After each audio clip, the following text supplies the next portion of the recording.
Welcome in, everybody. Today is August 19th, 2026. I'm coming through like a little choppy. What is that? Huh. Not really sure. All right, we good. It's kind of just took a second to catch up there. What's up, everybody? Welcome on in. We're doing a Cubs versus White Sox watch party. The game is kicking off here real shortly. We had a lot of fun last night, to say the least. Let me get into my watch party flow. Welcome in, everybody. Welcome in. We got the game kicking off here shortly. What's up, Ashton? Welcome in. We got a Cubbies going for the sweep today, which we love to see that. What's up, Ryan? Welcome in. I'm excited. I don't know if you guys watched last night, but Alex Bregman, hold on, let me make sure I don't get copyrighted for that. Let me mute that. My bad. Alex Bregman with the walk-off yesterday. We love to see that. Pete with the walk-off the day before. So back-to-back walk-offs. Cubbies have 13 total walk-offs on the season, matching the total of the 2015 team. Obviously, that was the team that went down in the playoffs, but they went and got it done the following year. One of the best years of my personal life. We got Clay Holmes on the stripe. Nasty single baller, deadline pickup, 2 times All-Star, coming out of New York. A great pickup from what I've heard. He was a little hurt going into the season, or earlier in the season, and lately he's been looking pretty good for us, so we love to see that. But we're getting first pitch kicked off here in a second. I'm gonna go grab myself a silly juice. I hope anybody that's watching with me, you're welcome to join on the silly juice train. We're happy to get it going. Let me get some music in the background. Well, actually, I'll probably wait for the end of the first inning to go grab my silly. Listen, last night, guys, we had an hour and a half rain delay, and then we had a walk-off, and the vibes were as high as they could ever be. Is exactly what you want in this situation. I think that music might be a little loud. Hold up. If anybody's in there, Ashton, if you can tell me if that's too loud, you let me know. All right. But we got Clay Holmes on the stripe, getting ready to go. Like I said, nasty sinker baller. Great pickup for the Cubbies, given their the stadium they play in is obviously has the wind tends to blow out. So you get a sinker baller, he's going to keep the ball on the ground quite a bit. Appreciate that, Ashton. Appreciate that. So Clay Holmes coming in is kind of exactly what you want to see in this stadium, to say the least. So we're going to get things going. I got to make sure my score bug's all lined up. First pitch outside by Clay Holmes, and it does look like my score bug might be a little behind, so let me play with that a little bit. Best way to make it so I do not ruin your game is sync your game up to my score bug. So we're gonna go 15 seconds. So we had a grounder to short. Nico Horner makes the play over to first for the first out of the inning, and it looks like 15 seconds is right where we want to be. That looks pretty good. So 1 out, nobody on. Holmes on the stripe, only 2 pitches into his outing for the Cubbies. Again, great pickup. He comes out of a windup, but he's kind of like Ghazi, and he has that like almost stretch-like windup. So first pitch for the second batter, Murakami, is outside for a ball. And let's see, yeah, that score bug looks pretty good. Let's get this next pitch. Holmes delivers again, outside for another ball. So let's see, that score bug behind. There we go, 2-0. So we're actually, whatever we're working on today is a little bit quick on us. We're gonna go 10 seconds. All right, we got a 3-0 count for Murakami. I had a huge jack last night in the 3rd inning to tie the game up. I had a good play in the 9th inning as well. Holmes, 3-0 count, delivers a nice little sinker to outside corner, chopped over to Alex Bregman, right over to first for the second out of the inning. And so the Cubbies are off to a strong start with 2 outs, nobody on, and coming to the plate is Miguel Vargas. Let me actually make sure I got that right. Let me make sure I got that right. I don't wanna mess things up for you guys. Yeah, that was Vargas. We were right. Another sinker baller in there, just low on the inside part of the plate for a first ball taken by Vargas. 1-0 count, 2 outs, nobody on. Holmes winds up and delivers, and he's high with what I need to see what pitches Clay Holmes has. Hold on. Because I'm not going to sit here and guess what pitches does Clay Holmes throw. Heavy sinker, sweeper, changeup, curve, cutter. All right, perfect. Those are pretty easy to identify without the broadcast telling you what it is. So we got a 2-1 count. Scorebug's a little ahead now, so that's moving the count to 3-1. So let's mess with that just a teensy-weensy bit. Sorry, guys. The first inning's a little bit like this. Try and get it all lined up so I'm not ruining it, and you guys can line up your scorebugs properly and runs don't come in before they're actually scored. So a 3-1 count. Sinker ball crushed to center field, but Taylor back to make the catch. Let's see what the wind is at Wrigley today.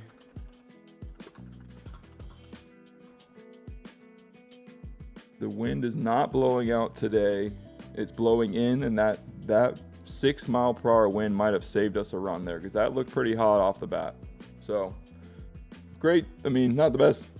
Not the worst start, not the best start, but we're out of the inning. We're into the bottom of the first. Due up for the Chicago Cubs is Pete Crow-Armstrong, Seiya Suzuki, and Alex Bregman. The big three, if you will. Let me pull up my game day so I can get stats for you guys live. Where is it? There we go. There's game day.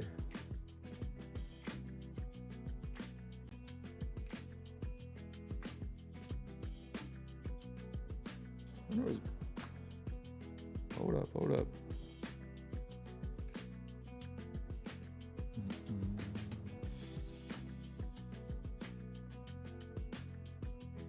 Perfect. All right. We're good to go, ladies and gentlemen. It's the middle of the first. I'm going to go grab myself a silly just in case Pete leads us off with another home run in 3 straight games. I'll be right back.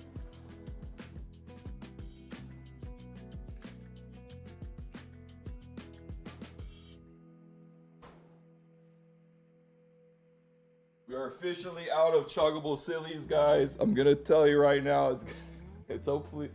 Thankfully, the wind's blowing in today, so we won't have too many homers. We had 2 homers in the first inning yesterday. And I had already went with my lady to dinner and had 2 sillies there. And I was 4 sillies deep by like 7:30, and I was like, oh my gosh. Let's just say I was feeling it this morning, ladies and gentlemen. All right, Pete Crow-Armstrong up to the plate. We got Newcomb on the mound. First pitch, sinker in there for a strike. Pete taking all the way from what it seems. Second pitch, ball high and inside. I think he was trying to throw looked like is that a slurve based on that spin? Looked like a slurve that maybe got away from him there. Third pitch of the bat, delivered and swung on and fouled off to the side to move the count to 1-2. Pete Crow-Armstrong up at the plate. We got Newcomb on the stripe. 1-2 count. Nobody out. Bottom of the first. Cubbies going for the sweep. Let's see. See if I can do that. Does that help me out? All right. Sorry, guys. I'm trying to get all my wits about me here. Best way to do this would be like that, and then just right, yeah, boom, perfect. All right, so Newcomb on straight, 1-2 count, and Pete hits one high and deep to center field, but again, the wind is blowing in today, and who they got out in center today? Tristan Peters comes over and makes the catch. I'm sorry, guys, I'm a little hungover today, I'm not gonna lie. But anyways, Seiya Suzuki coming to the plate. Nobody on, one out. Newcomb on the stripe. And we have in the windup, and he delivers for a first pitch strike. Looks like that was a slurve. I believe he throws a slurve. Let me look that up real quick. Four-seam fastball, sharp slurve. There we go. I'm not an idiot. I know a few things about pitching. All right. And yeah, the wind's blowing in crazy today. 14 feet from center field, 12 feet from left field, 10 feet from 12 feet from right center, 10 feet from left field. So you really got to get a hold of one today to get that out of the park. It's going to be a tough one. So third pitch in there, fouled off by Suzuki to move the count to 1-2. Second pitch over the plate for a ball. Looked like he threw that slurve and just kind of got away from him a little bit. So Newcomb from the windup comes again right back with that slurve to move the count to 3-2. I ain't gonna lie, that hat go hard. The hat, I appreciate that. Believe it or not, I got it from Abercrombie. You would think Abercrombie is not the place to get stuff from, but let me tell you, the dude's stuff's not bad, and they had a lot of cool World Cup stuff as well. So if you're a big footy fan like I am, I bought all that shit up. So anyways, 3-2 count. Newcomb on the stripe. He winds up and delivers. Looks like a four-seamer outside and fouled off by Seiya Suzuki. Yeah, they had Mark, they had a bunch of stuff. I'm not going to lie. It was, even like if you like Formula One, they got like a lot of cool Formula One, like McLaren, Mercedes stuff. I highly recommend checking out their stuff. Anyways, 3-2 count. Newcomb delivers fastball low and puts Seiya Suzuki on first base to start the inning. So 1 on, 1 out. Alex Bregman, last night's hero, coming to the plate. And let's see what we got here. So Newcomb working from the stretch for the first time today. He's a left-hander, and Seiya's not very quick, so I wouldn't expect him to be going anywhere. First pitch fouled straight back, four-seam fastball at the top of the zone. Looked like Alex was maybe looking for that pitch, but couldn't get a hold of it. Last night had an incredible game.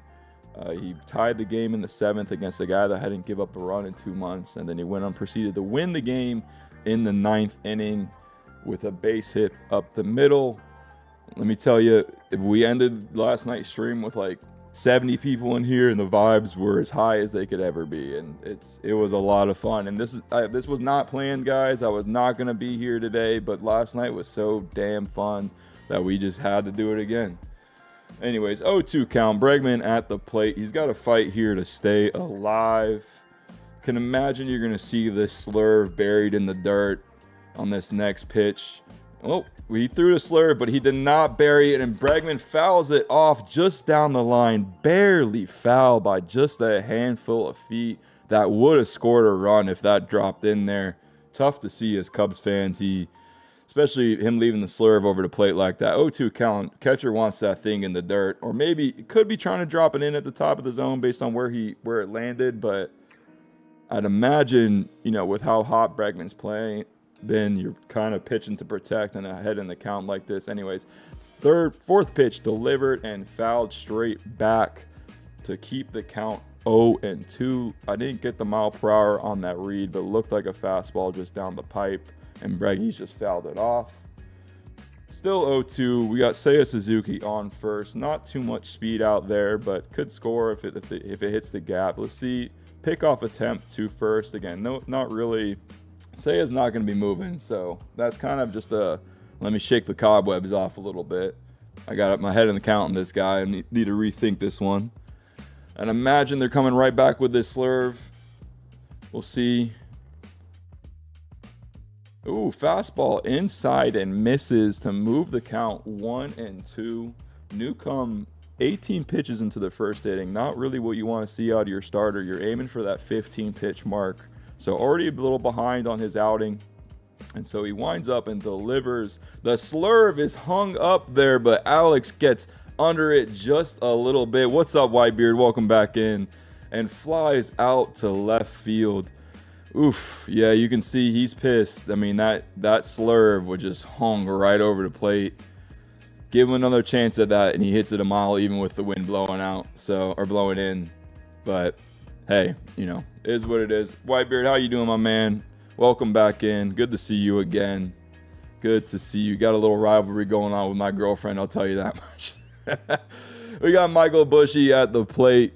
Newcomb comes in with, what was that? I didn't see it. I didn't see it. I didn't see the mile per hour. It was definitely off speed. What does he got again? He's got a slurve, a sinking so he's got a four-seam, a two-seamer, and a slurve. So not too hard to differentiate between those. Anyways, 0-1 count. He winds up, delivers, and Bushy hits it hard but straight at the second baseman, over to first to Morikami to end the inning.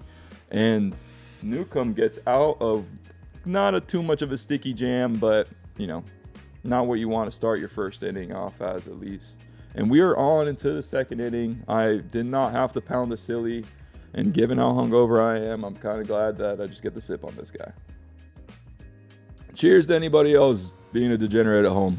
You're welcome to join, but don't let me be a bad influence for you. Anyways, moving into the second inning, we have due up for the Sox, Benintendi.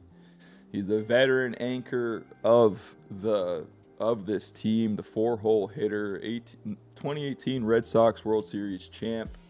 Also made that great diving play at the end of the 2018 ALCS to move them into the World Series. And then we got the Montgomery brothers that aren't Montgomery brothers. So Braden Montgomery and Colson Montgomery following that up. No, they are not related. Learned that one today. But fun to say the least. So moving on into the second inning. How's everybody's day going? Hopefully you're not working too hard and you're enjoying your life.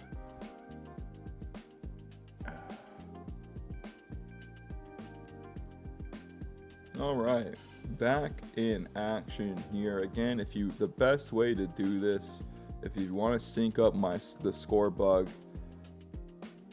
Yeah, if you want to sync up with the score bug, basically I'm gonna do my best to talk about when they're delivering the pitch, and you can sync up with that. And then the score bug on the screen should be about 2 or 3 seconds delayed from the delivery of the pitch. So that way, if you pause your game, you're not letting the score bug ruin it for you at all. So that would be my 2 cents on that for anybody watching at home. And anyways, like I said, we have at the plate. Who do we got at the plate? Oh yeah, Benintendi. And Holmes delivers first pitch strike right down the stripe. Love to see that. Looked like Benintendi was either sitting off speed or taking all the way. Second pitch delivered. That sweeper. Or was it a changeup? I guess it was a changeup. It looked like a sweeper, but threw his changeup outside to move the count to 1-1. Holmes winds up, delivers. Second pitch fouled off, strike. That looks like that hard sinker that he throws. Starts at the top of the zone, drops right off. It's why we brought Clay Holmes in, honestly. Sinker ball pitchers in Wrigley seem to do really well. Obviously, days like today, you'd rather have like a Shota Imanaga, who seems to give up a ton of home runs out there because, wind's blowing in. He's a fly ball pitcher. But hey, listen, you can't pitch around the wind. So 1-2 count. Clay Holmes on the stripe, winds up and delivers another fouled off sinker ball. There you go. That's the word I'm looking for. So to keep the count at 1-2. Benintendi at the plate, the 2018 World Series champion. And then Clay Holmes winds up and delivers and looks like he misses with that sweeper that I thought he threw on that second pitch, but that actually was a sweeper. You can tell by the movement. The changeup has a little bit more speed on it too. So, anyways, 2-2 count. Clay Holmes winds up, delivers, and throws that changeup just outside to move the count full to 3-2. And we have ourselves a little bit of a battle here. Clay Holmes on the stripe, has his little wind up, delivers, and throws that sinker, that hard sinker, fouled off again. Benintenders, as somebody called him last night, really staying in there and fighting, but love to see that. Clay Holmes from the stripe winds up, delivers the pitch. It's another sinker baller. It's fouled straight up and back and out of play. And unfortunately, the Cubs fans there do not have good hands. They completely missed that catch. And I just, if I was sitting next to you, I'd be like, come on, man, catch with the ball in front of your head. Anyways, it's just a little ballpark banter for the boys. There you go. You can see, they dropped on the broadcast the different pitches. You can see if I was wrong or if I was right about that changeup or sweeper baller. I think I was right. Anyways, Clay Holmes winds up, delivers, ball outside. Looks like he missed with that sinker. Maybe rode out on him a little bit. Was that a sinker? I do have a cheat sheet here, guys, so I can bounce over and look if I need to. Yeah, it was a sinker. Kind of looked like he got his hands inside on that, and if you're trying to throw a sinker, you want that cut down, and if you get your hand inside, it's going to trail out on you a little bit and almost act a bit more like a cutter. Clay Holmes on the stripe, delivers first pitch for a ball way outside. Not very competitive. We got Montgomery, number one of the Montgomery, non-Montgomery brothers at the plate. Clay Holmes working out of the stretch for the first time today. Winds up and pitches. That sinker is exactly what you're looking for. Bregman over to third to make the play. And then Pedro Ramirez not quick enough on the turn to turn two. But this is why you have a sinker baller on the stripe, guys. Ground balls are a premium in this game, especially when you get somebody on base.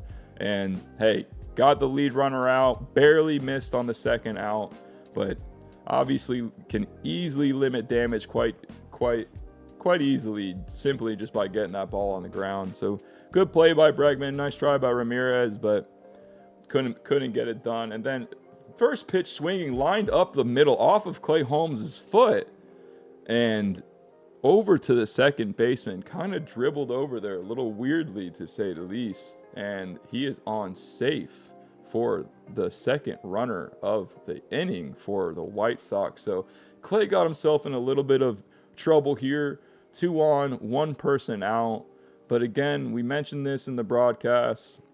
He's a sinker baller. So this is the perfect opportunity for him to kind of get himself out of this pickle just with one pitch. Looked like, yeah, they had the training staff come out there to check on him. It kind of looked like it was off his ankle a little bit. So you never really know with these things, adrenaline running high, especially in the second inning. But waved off the coach and the trainer, sent him right back, said, "Coach, let me get the ball and get us the fuck out of this inning. Come on." So Chase Midroth, just kidding about Montgomery being, I thought Montgomery's hitting 6. I guess Chase Midroth, oh shit. Sorry, my bad, guys. I'm a little behind. I'm a batter behind. Chase Midroth at the plate. This guy has been red hot. First pitch called a ball, challenged by Carson Kelly, and he's going to win this one because that was a beautiful sinker ball, dotted right on the inside corner of the plate, exactly where you want, and exactly the pitch you're looking for if you're trying to get Midroth to hit it on the ground. But going back to him, absolutely red hot, 13 for the last 42, 3 home runs, 9 RBIs over the last 10 games. So Clay from the stretch, again, drops what I thought was a sinker baller, but based on the speed, it looks like that was probably, I want to say, his sweeper. Yeah, that was a sweeper to move the count in 0-2 ahead in the count. Let's see him work here. I would love to see him dot that sinker right on the inside corner. Throws the sweeper again and leaves it up and out over the plate. Not really what you're looking to do there in a head in the count, but Nothing doing. Fouled off straight back and keeps the count 0-2.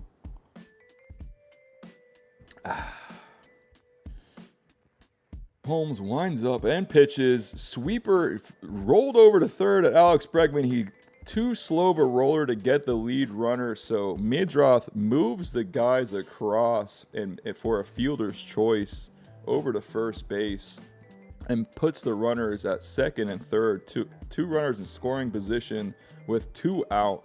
So Clay Holmes in a little bit of a jam here. So hoping that we can get him out of it. Again, let's get another grounder on the let's get another ball on the ground and just make this play easy. So 0-0 count. First pitch of the bat to Tyson Peters. Or it's not Tyson Peters. Tristan Peters. I don't know why. I always call him Tyson for some reason. He just looks like a Tyson. Tyson's such a baseball name. Like, if you meet a kid named Tyson, he's going to play baseball. Anyways, 1-0 count. Missed on the first pitch. Clay Holmes from the stretch delivers a sinker baller. Check swing over to Bregman, over to first, and gets him out of the inning. Great bit of work there for Clay Holmes. Obviously a little bit of trouble there with some odd base hits and a fielder's choice and put runners in scoring position, but he is out of the inning. Took one off his ankle in the process, but no harm, no foul. And we are moving on into the bottom of the second inning, and due up for the Cubbies is Nico Horner, Pedro Ramirez, and Carson Kelly. So Nico Horner, I'll tell you what, Nico has been on a bit of a tear lately. It seems like this man is always on base. Bunch of big base hits the other night. I think 4 for 5 in the game that Pete had the walk-off. And honestly, you got to give the guy credit that he's still hitting the way he is, because he's not playing in his natural position. And, these games, they tend to be, it's 162 games in a season. So you're going to have, mental wear. And so when you have the reason why DHs hit so well is because they don't have to focus on fielding. And you got this guy who's a natural second baseman. His shortstop counterpart goes down for 4 to 6 weeks in Dansby Swanson. And so they say, all right, Nico, you're going to go play short for us. So he's been practicing shortstop. He's, he had a couple plays last night that I think Dansby would have made, but he's been playing well for the position out of his natural position. And he's also still hitting the ball well, which, like I said, it's just something you love to see when it comes to subbing in for one of your guys. But moving on into the bottom of the second inning. How's everybody doing out there? You guys doing well? Who we got winning this game today? Whitebeard, do you think the Cubbies are going to make it 3 straight and go for the sweep?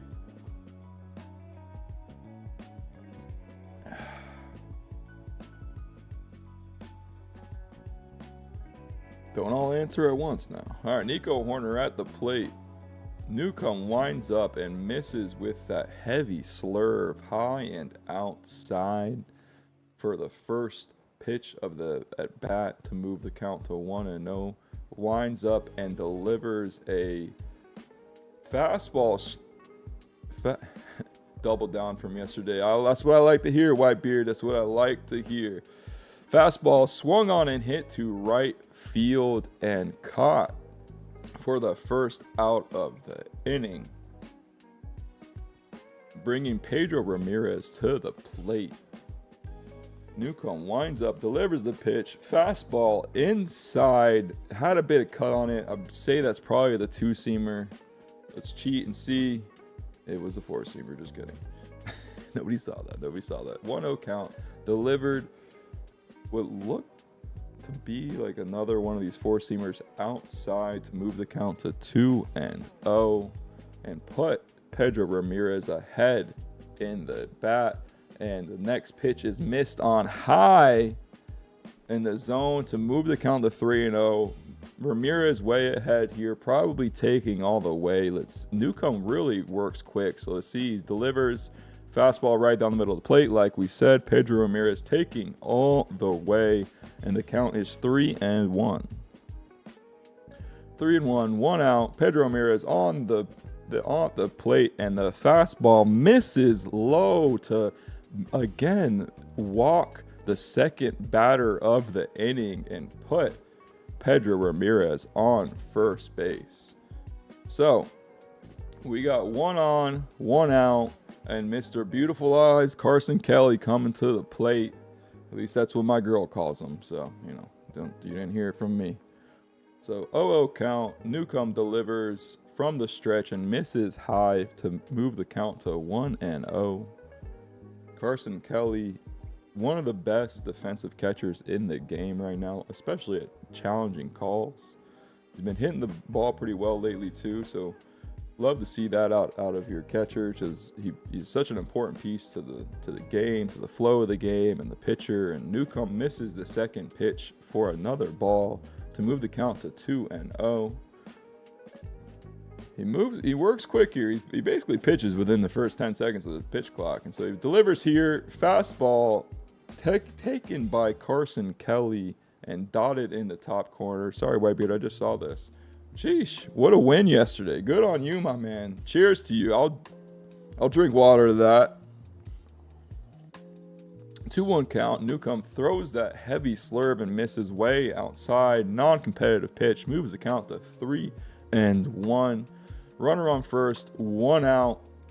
Kelly at the plate and swung on and missed. It was a perfectly dotted, what probably looked like a two-seamer there to move the count to 3-2. Oh, I appreciate the love, my man. I appreciate the love, Whitebeard. I really do.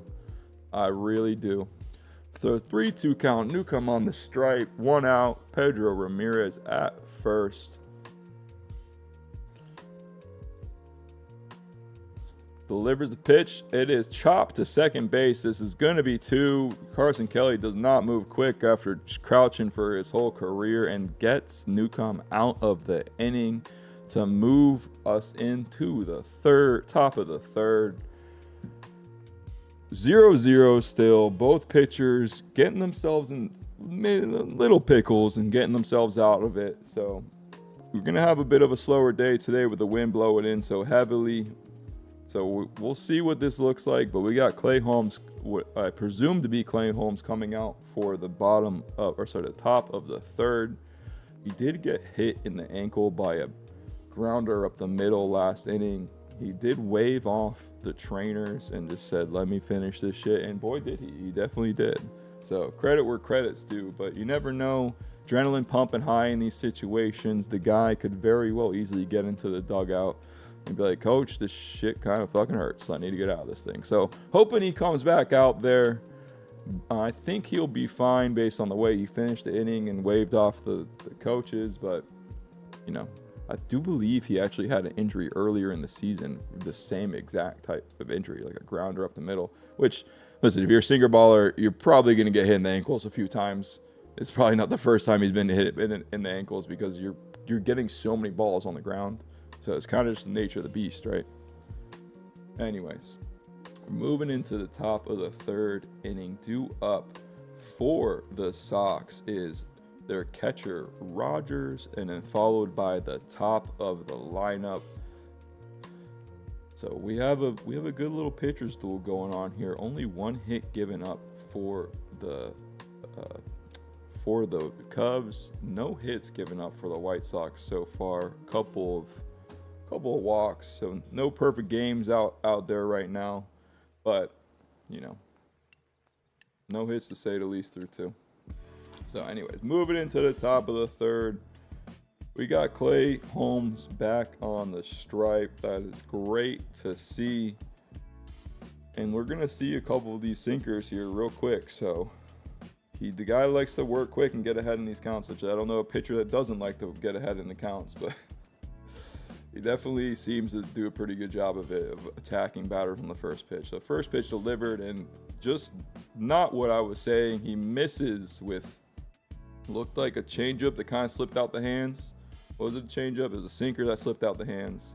So not really a competitive pitch and taken for the first ball. Clay Holmes delivers a second sinker inside, fouled off to the left-hand side, moving the count to 1-1. And evening it up.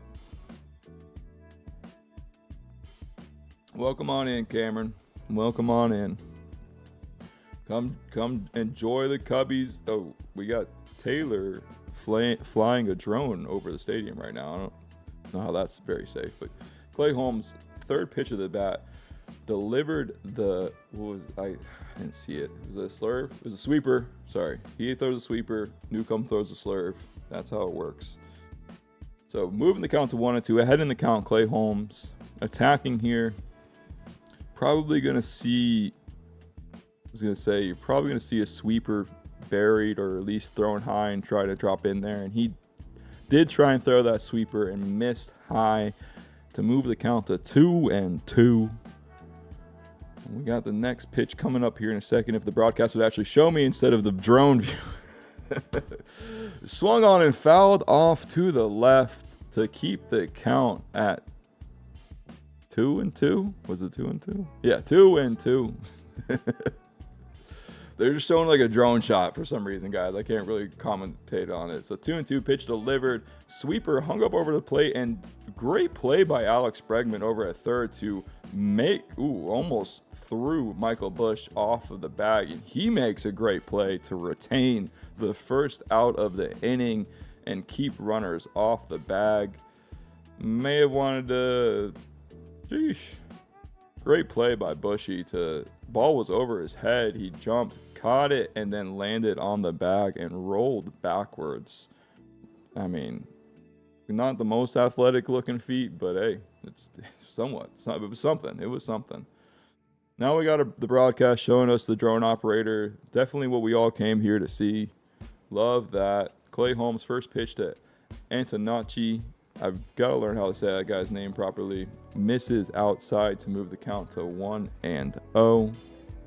So 1-0, 1 out, top of the third. Clay Holmes on the stripe, delivering his 38th pitch of the day, and he misses with that sweeper down and inside to go behind in the count 2-0.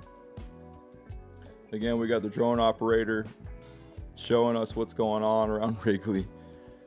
So Clay Holmes winds up and misses again inside with, that was actually the sweeper, that was actually the sinker to move the count to 3-0. Got some activity going on in the White Sox pen. Looks like they might be going with a bullpen game, given that we're only in the third inning. So could see a new face on the mound in the bottom of the third against the Cubbies. Holmes dots that sinker in to move the count 3-1. And we have a bit of a battle here. 3-1, 1 out, top of the third. Holmes on the stripe, delivering his 41st pitch of the day. And it looks to be down and inside. He misses that sinker, kind of overthrows it a little bit there. And honestly, a righty on a lefty, down and in, and it's just moving like that. You're never gonna swing at that when you're heading the count. So not too competitive of a pitch. But hey, you do what you can. You do what you can. So we got 1 on, 1 out, and Murakami coming up to the plate. Guys had an incredible season for the Sox. Would be considered their MVP if you ask a lot of Sox fans. And first pitch delivered in there for a first pitch strike to move the count to 0-1. So we got speed on the base paths at first, but we got power at the plate. So we'll see if they're going to send them. And that's a grounder to first. Don't know what happened there.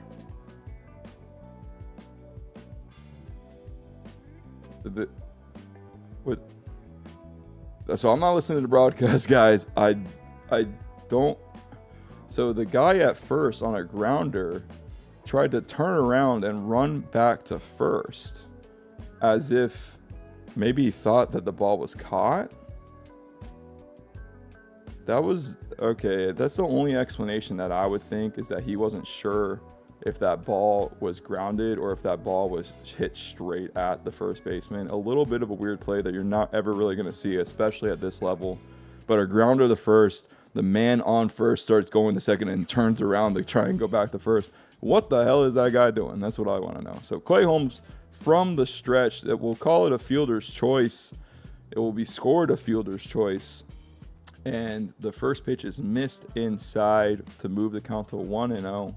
Runner on first, 2 outs, top of the third, 45th pitch of the outing coming right now to Vargas, and it is that sweeper, and it misses high and inside to move Vargas ahead in the count to 2-0.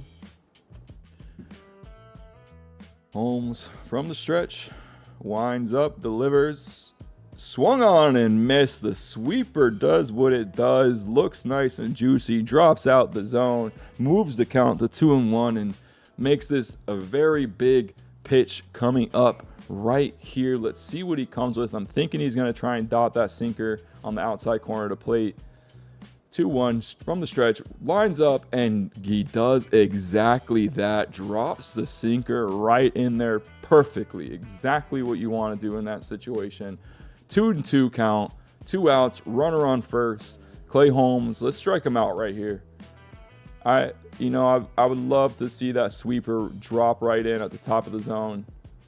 He throws the sweeper. It kind of, wow, that had some serious action on it, guys. I don't know how Vargas fouled that off, but that had some movement on it. Anybody that's ever played baseball, if you see the pitch move from one side of the plate to the other side of the plate, you're very rarely getting your wood on it. So good on Vargas there. That's why he's a three-hole hitter. So Holmes from the stretch winds up and delivers, and it's fouled off to the right. Probably was a ball, but it was that sinker ball, and it could easily have dropped in there. So he's staying alive with the 2-strike count, and he fouls it off down to the right-hand side of, so my left, the right side of the diamond. So Clay Holmes, 2-2 count, winds up and delivers another sinker high and inside, but fouled off to keep the count at 2-2. Vargas fighting here to stay alive. What do you guys want to see here? I think he's going to try and drop that sweeper on that outside part of the plate. I don't know Vargas well, but based on what they're pitching him, it looks like he doesn't hit the outside of the plate well. So let's see what he's got from the stretch. Winds up, delivers. That's that sweeper. It hangs over the plate, though, and just past Nico Horner on a grounder into left field to move the runners to first and second with 2 outs. So it's what he's, it's the pitch he's trying to throw, obviously, but it's not where he's trying to throw it. Really hung up there over the plate. Thankfully, wasn't more damage done on something like that. And that could be another one of those plays that Dansby might actually make, but you never really know in these situations how. But you grow up on the one side of the bag and reading the ball off the bat of that side of the bag, and then you're told to go onto the other side. It's just an adjustment period. You saw that last night. Anyways, first pitch swung on and misses. That sweeper again. So 0-1 count, 2 outs. Benintenders at the plate. Clay Holmes winds up and delivers and barely misses. What is that, a changeup? Yeah, it looked like a changeup. So misses on the changeup inside to move the count 1-1. Clay Holmes on the mound, winds up and delivers, and it's chopped over to first base. It's going to be a tight play, and Holmes does what pitchers are supposed to do. Great fielding, gets over in time, makes the catch, steps on the bag, and gets the Cubbies out of the inning. And we are moving on into the bottom of the third. And who do we have due up for the Cubbies? It's Ian Happ, Taylor, and then, yes, Mr. PCA, the future NL MVP, coming on up. I got somebody at my front door. It's my lawn people. Nobody I gotta care about. That's to say the least. So anyways, 0-0 going into the bottom of the third. Clay Holmes has not really had an inning where it hasn't seemed like he had an easy inning. So that first kind of went by quick, obviously, but his last 2 innings, we've had runners on the base paths, and thankfully he's getting himself out of it. That's what a sinker baller does. Put somebody on with a walk because you're working the bottom of the zone.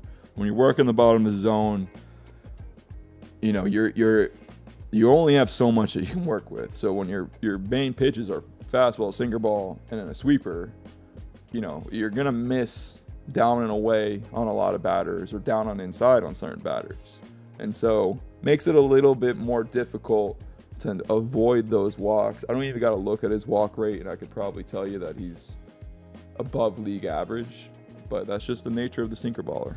And the thing is, you put him right on base, you get a grounder to second base, and next thing you know, bases are cleared. So kind of the nature of the beast. But what's up, Whitebeard? Welcome back in. Oh no, yes, Whitebeard's here.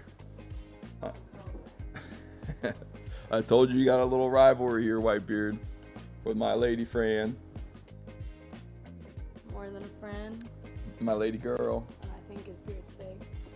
Well, listen, you guys can duke it out in the comment section. Anyways, we got Ian Happ. He gives me a little laughing emoji. We got Ian Happ coming to the plate. Ian Happ on the left side of the plate is just a different batter than what he has been on the right side of the plate. So, yes, we got some silly juice in there. It's kind of natural. It's a 2 o'clock start of the game. I can't put every Cubs homer equals down to silly if I'm not going to have a little bit of silly with me. That doesn't seem right. So we were right about the Sox going with a bullpen game. They bring in their new pitcher, and the first pitch is a called strike, and I got to learn another dude's pitches again. So Jose Urquidy, God, I'm not going to be able to say that dude's fucking name. We're going to call him Jose. Jose, with the second pitch of the bat, misses just outside. And for the third pitch, wind up and delivered and fouled straight back for Ian Happ to move him behind in the count to 1-2. Jose on the mound. Urquidy? Am I saying that? Urquidy. I'm going to be butchering his name the whole fucking outing. Let me look it up. Jose Urquidy. Pronunciation. Oh my God. Jose Urquidy. Yeah, I was right. Jose Urquidy. Anyways, 1-2 count. Jose Urquidy on the mound. I think there was a pitching mound visit just there. I'm not entirely sure. What's up, baby? So we are 1-2 count. Nobody out. And we've had a couple stoppages in the game here. Not really sure what's going on. Sorry?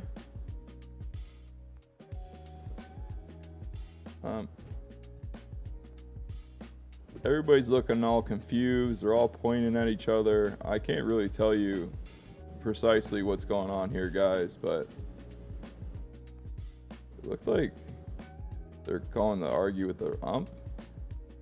Oh, it looks like they have a different count. So they're moving the count to 2-2.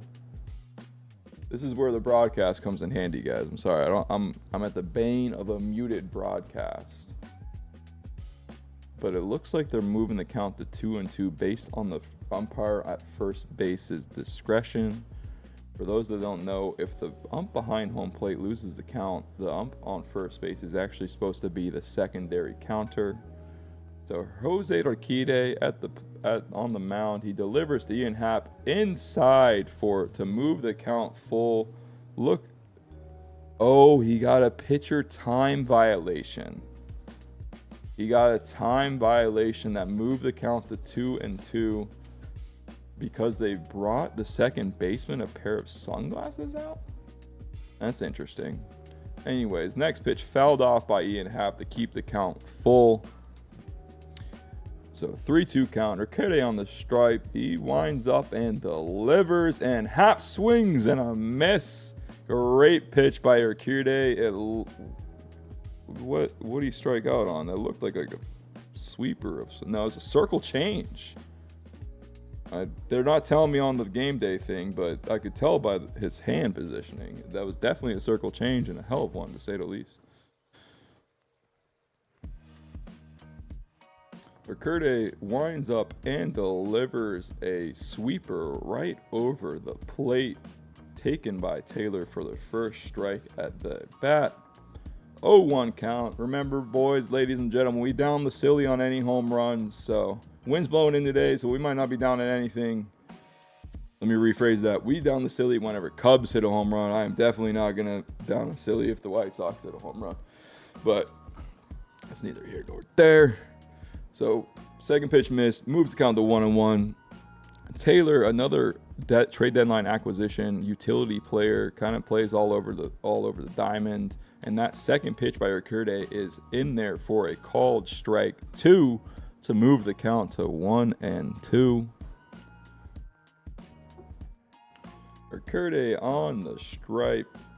He, compared to the last guy, he really takes his time and he delivers, and it's chopped high to the shortstop. Can Taylor beat this out? It's going to be a close play, and he is safe at first. That's why you bring him in. Utility player. You can play all over the stripe, and he is quick as a whistle. The man chopped, and he's quick out of the plate, off the plate, and he is moving down that line. And I don't know if there's any shortstop in the league that makes that play, simply because the ball is just so high in the air off of that chop. And I don't care if you got a rocket arm at shortstop, you're not gonna get this man out. So that brings the NL MVP Pete Crow-Armstrong to the plate. First pitch from the stretch for Urquidy. It is a called ball, but the catcher challenges that, and I do think, based on what I saw, that looks like that will be called a strike. Let's see what the broadcast says when they come back. My guess is that's going to be a strike.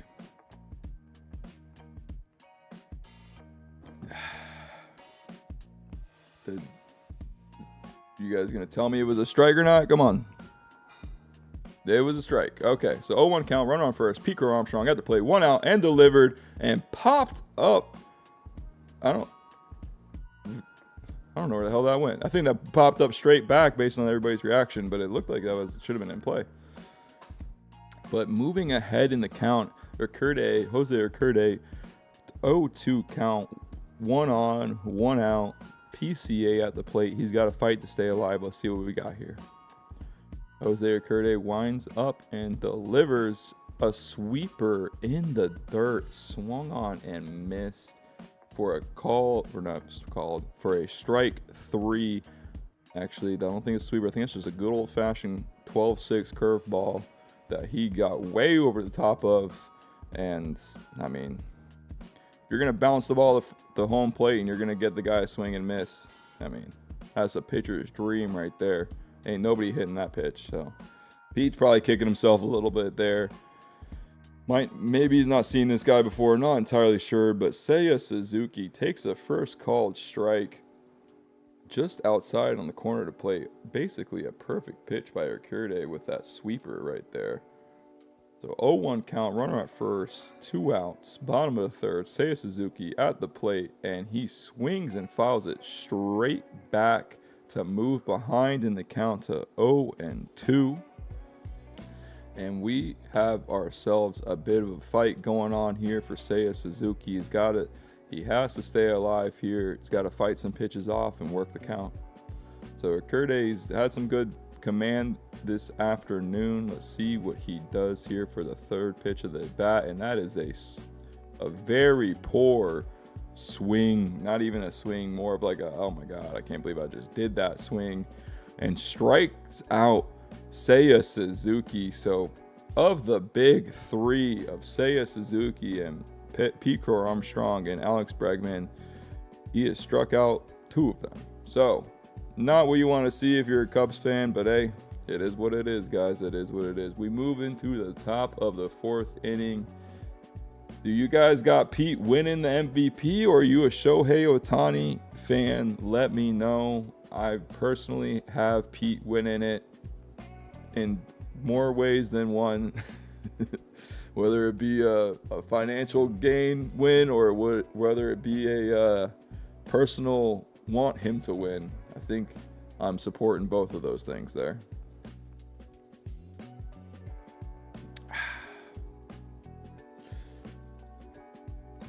Let's see.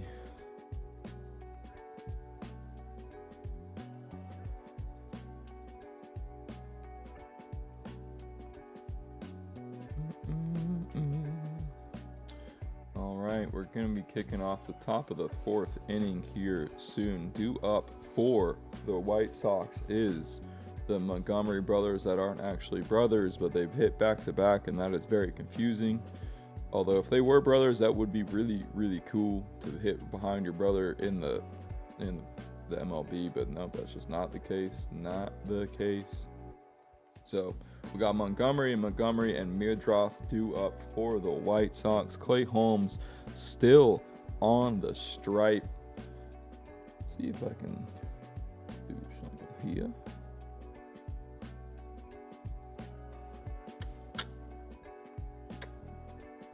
So 3 innings pitched, no Ks for Clay Holmes. He's not much of a K strikeout pitcher. He's a ground ball pitcher, so it's not what you'd really expect. Or that is exactly what you'd really expect. Never mind. What am I saying? So anyways, kicking off the top of the fourth here, Clay Holmes winds up and delivers and misses outside with that sinker ball. Kind of rode out on him a little bit and got his hands inside. Brothers sending me funny memes. So second pitch, swung on and fouled off back to move the count to 1-1. Clay Holmes on the mound. Seems to have some pretty good command here. He's only been really missing that sinker ball inside. Inside on righties, outside on lefties. And then he tries to throw the sweeper there, and it falls out of his hand. Weirdly, actually, it's being listed as a cutter. I don't know if that's true or not. 85 mile per hour cutter. He really missed through that. 2-1 count, and that is slapped just past Alex Bregman to put a runner on first to start the inning. So they're showing Big Cat on the screen now from last night. He won the 50-50 again for $20,000. If you watch the first version of this, Big Cat was just waving for way too long, and so he kept the bit going. He was waving like crazy this last time. You gotta appreciate a guy that steers into the skid.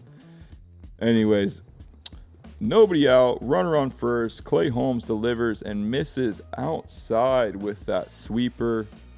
78 miles per hour. Seems like he's getting a little inside on some of his pitches, which is making these pitches trail on these left-handed hitters.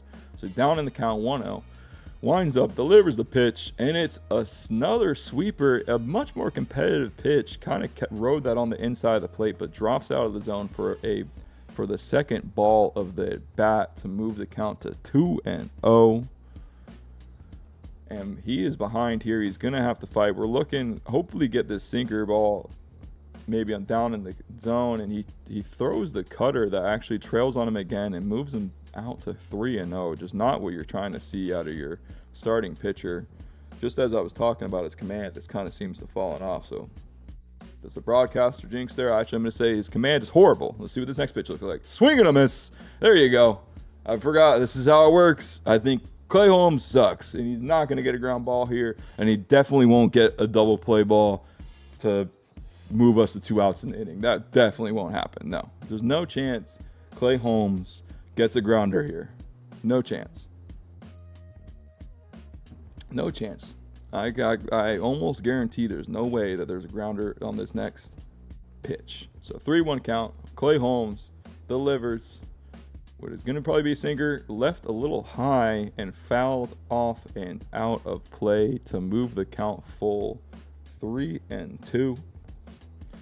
Putting himself back in the count after going 3-0.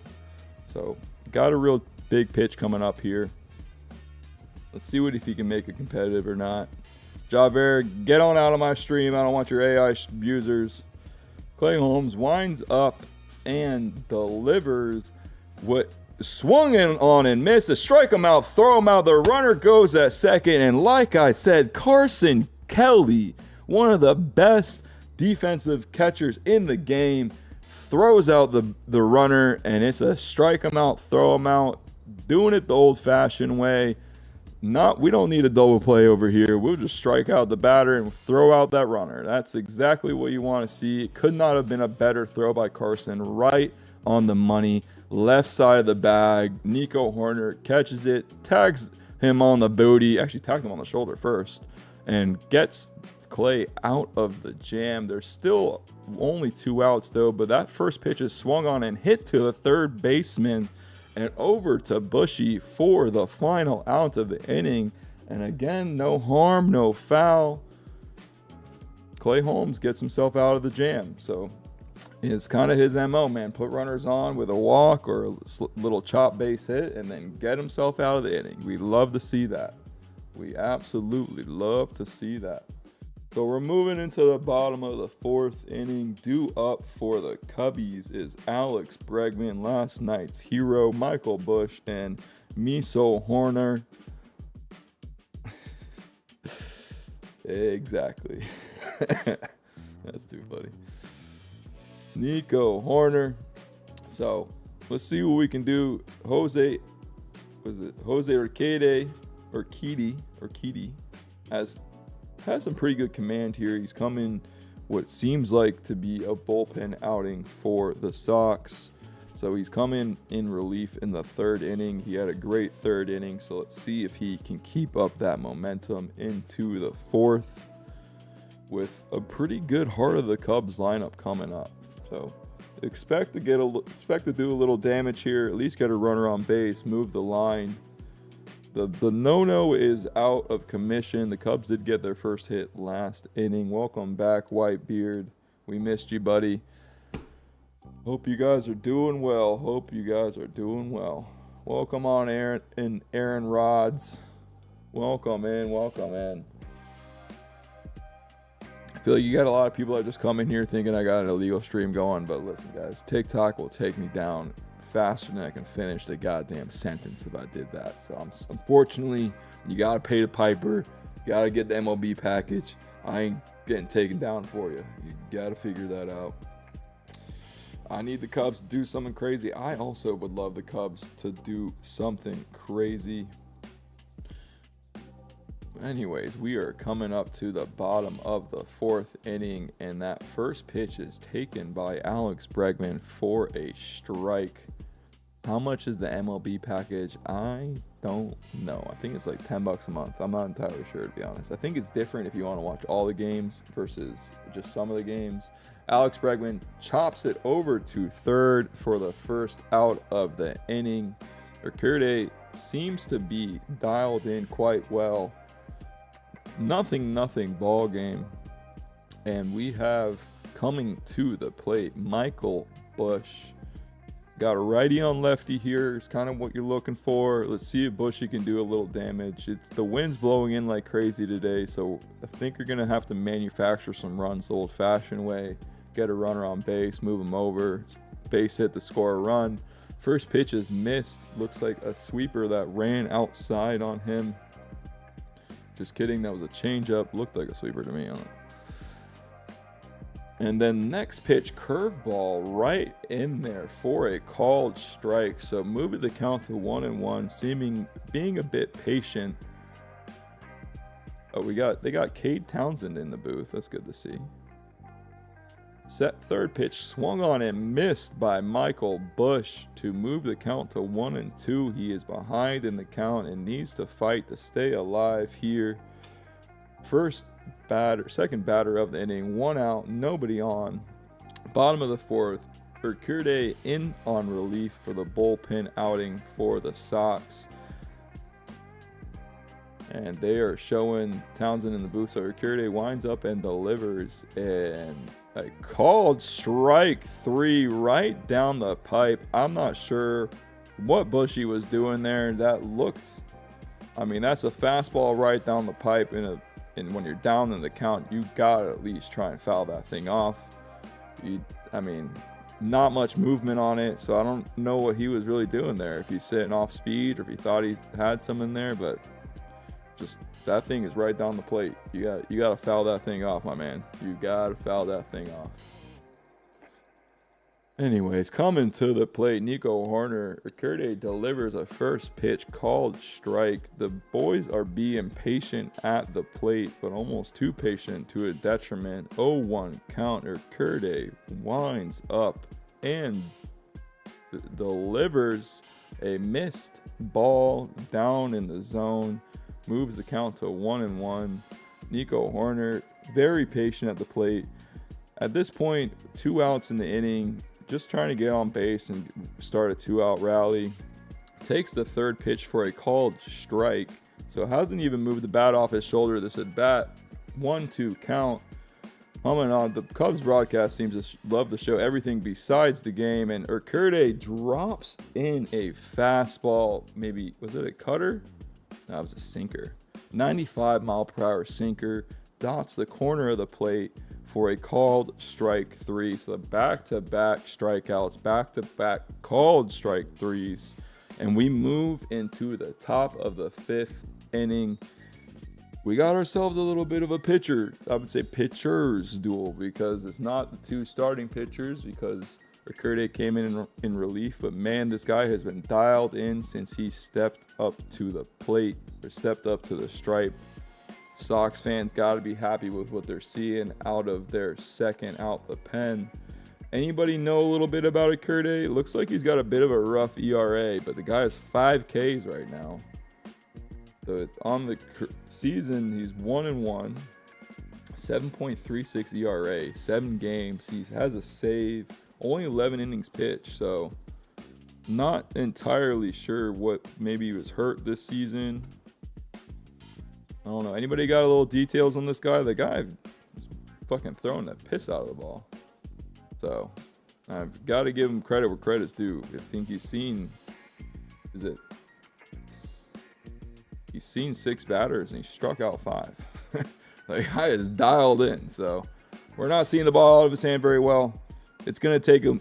This is one of those games where it's going to take a moment of magic, honestly.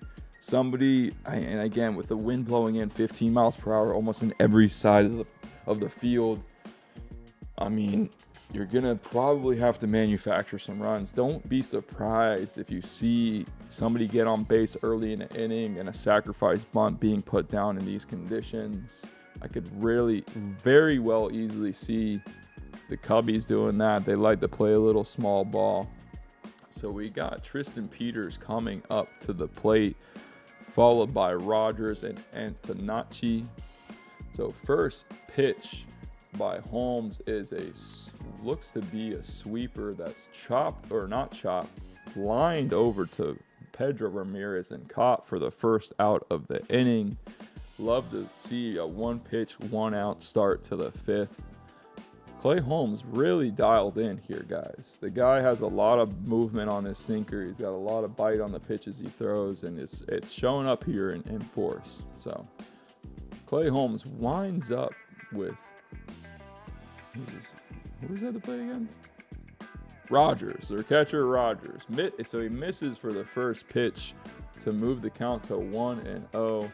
I swear the Cubs broadcast loves to show everything besides the actual game that we're watching. I'm looking at tweets right now, and of course the pitch is already through and fouled off and back to 1-1. So evens up the count, and for some reason we're reading a tweet. So all right, Clay Holmes winds up and delivers a pitch that's hit hard into left field, right within the gap between Bushy and Nico Hoerner to again put a runner on base. 99.9 mile per hour exit velocity. I mean, that is hitting the piss out of the ball. So with the right loft, that thing had a chance to get out of the park, but obviously he's getting on top of the ball with it being a sinker, and it's a hard hit liner into left field to bring the top of the order up with 1 out and runner on first. Clay Holmes got to work here again. So let's see what he's got. First pitch is in there for a strike. It looks like Antonacci is going to challenge, but I don't think he's going to win it. That cutter had some nasty bite on it. It's a little strange that his cutter has such a, it's like almost like it's kind of like a changeup for him. Like it's so much slower than his fastball. A lot of times the pitchers will throw a cutter around the same speed as their four-seamer. So that's why I keep getting confused on that. It just doesn't look like what you would see a traditional cutter at 85 miles per hour. So 0-1 count, runner on first. Clay Holmes delivers again with that cutter, 87 miles per hour. It's a bit more of like a looper than I don't even know. Like, is it? No, see, that's his changeup. So his changeup's faster than his cutter. It's crazy. All right, 1-1 count. 1 out, runner on first. Clay Holmes delivers to. Oh, sorry guys, I got a little confused there because of the switch up there. But Clay Holmes delivers, grounded to third base. Alex Bregman over to second to get the force out. Unfortunately, could not turn two there. Had a little confusion with Nico Horner and Pedro Ramirez on who's supposed to be covering the bag. I mean, Nico kind of made a break for the potential ball to get through the gap. That's just, again, that kind of shortstop mentality. You know, you should trust your third baseman there. You should be making a break on the bag. Instead, Pedro has to kind of cover the bag, and he's making a throw across his body. He's never going to turn two in that situation. So, not necessarily defensive run given, but not necessarily defensive run saved either. So, first pitch missed by Holmes to move the count to 1-0. Second pitch also missed to move the count to 2-0 and put us behind. So, runner on first, 2-0 count, 2 outs. Murakami at the plate, 0 for 2 on the day with a fielder's choice in the third inning. Let's see what Clay Holmes does here. Chopped foul. Looked like he threw that four-seamer. Oh, it's that sinker, man. It's a little tough to see when it doesn't have movement, but that was a sinker. So 2-1 count.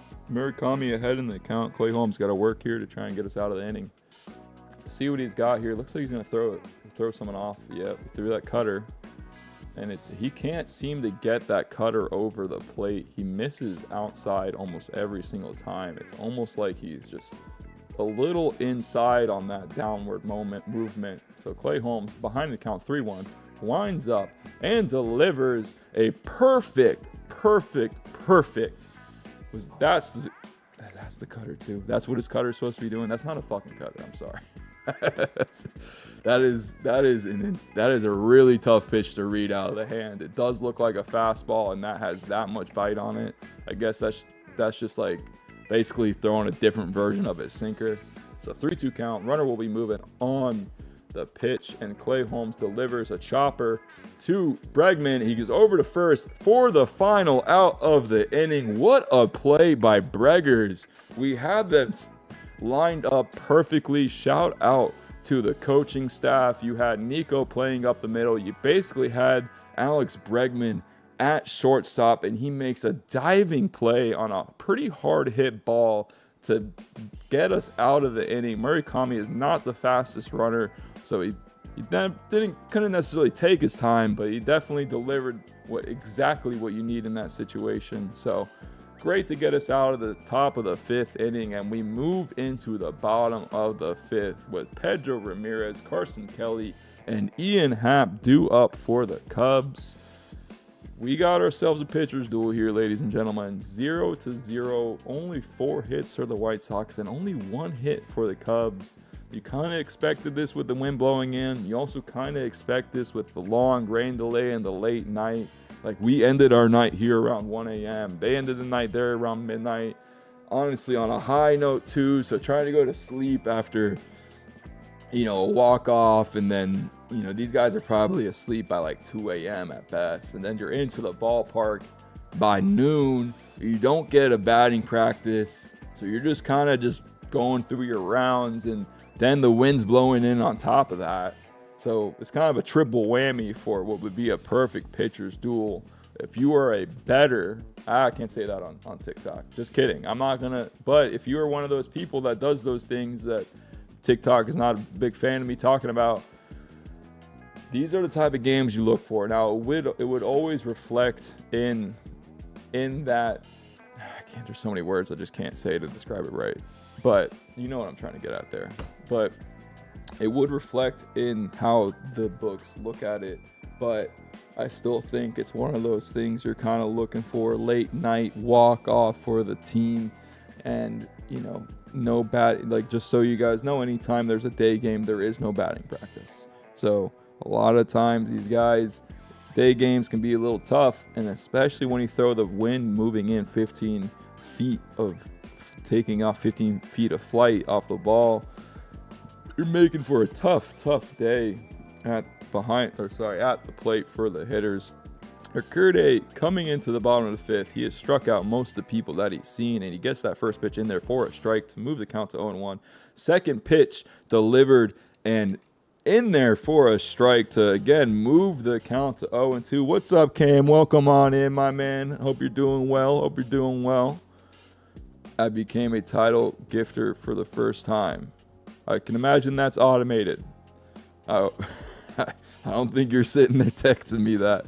But if you are, I appreciate you becoming a title gifter for the first time. Pedro Ramirez down in the count, 0-2 count. Urquidy with the delivery outside for the first ball of the bat to move the count to 1-2. Cam, I appreciate the love, my man. I really do. 1-2 count. Urquidy moving, working quick. Swung on and missed by Pedro Ramirez for the first out of the inning. And let me tell you guys, that's 6 Ks on not 8 batters. Sorry. 6 Ks on 7 batters. Right?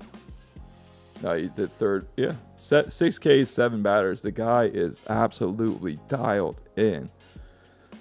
Carson Kelly at the plate. Urquidy first pitch, called strike to move the count to 0-1. What was that? That was a sinker that just rode. I don't know how that's not supposed to be sinker, but who cares? When it's got that much movement, it doesn't really matter, right? 0-1 count, 1 out. Carson Kelly at the plate. Urquidy delivers for a missed ball, 1-1. Looked like he threw the sweeper there, and it just dropped right out of the zone. When you're throwing that sweeper, you want to keep it a little higher up there so it looks nice and juicy, and then drops out of the zone. So easy pitch for Carson to lay off of. So 1-1 count, pitch in there. Perfect sinker to dot the bottom of the zone. This guy, Urquidy, is dialed in, ladies and gentlemen. He is not really missing any of his pitches. I don't know why he's turning his back to the... I don't know really what's going on there. Did they challenge that? They didn't challenge that, did they? 1-2 counter. Urquidy delivers, and it is swung and popped up to the right-hand side of the diamond. Murakami over there, but out into the stands. And we will go back to it. 1-2 count. 1 out. Carson Kelly behind in the count. Needs to fight to stay alive. And Urquidy has been dialed in. He has struck out a handful of batters in a row. And he's had 6 strikeouts over 7 batters. Let's see what he does here. Urquidy winds up and delivers the pitch. Fouled off straight back by Carson Kelly. And we will do this again. How you doing, Cam? When's your next stream?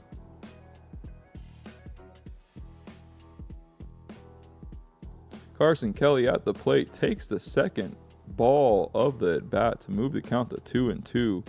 Pretty good pitch by Urquidy, but Carson Kelly's got one of the best eyes in the game in terms of strike zone discipline, whether he's behind the plate or at the plate. 2-2 count, swung on and hit high and out of play. Urquidy kind of left that sinker inside, and Carson turned on that, but he got a little ahead of it. But man, he got good wood on it, to say the least. Got some good wood on it. So 2-2 count, nobody on. Bottom of the 5th inning. Urquidy on the stripe, working out of the windup. He has been dialed in. Let's see what we got here. He winds up and delivers the pitch. Swung on and missed for another strikeout. Sheesh. Urquidy, my man, you got to give the guy credit where credit's due. That is 8 strikeouts over. Was it? No, sorry. Am I ahead of myself? Is that 8 or 7? Is somebody paying attention to me? I think it's either 7 strikeouts over 8 batters. What a fucking outing by this dude. Ian Happ swung on the first pitch and fouls it straight back to move the count to 0-1. Jose Urquidy just having himself a day. Has complete command of all of his pitches, it seems, and he's been dotting every part of the zone. Ian Happ struck out in his first at-bat. Did face Urquidy in that first at-bat. And then for that second pitch is a called strike two. Again, just a perfect pitch. That sinker just dropping right in there. It's exactly what you want to see. So Urquidy winds up and delivers a ball one to move the count to 1-2. Oddly enough, the four-seamer seems to be the only pitch he has not been having the best command of, but every other pitch that he has been throwing is been dialed in. So he winds up and delivers a swing and a miss by Ian Happ. That is a hell of a fucking curveball, man. That had a foot or two of movement on it. So, and Ian Happ seems to be very frustrated, and he's arguing with the umpire for some reason. To be honest, Ian Happ has had such a rough season that, I mean, I can't blame him for arguing a little bit. The guy cannot see the ball out of anybody's hands.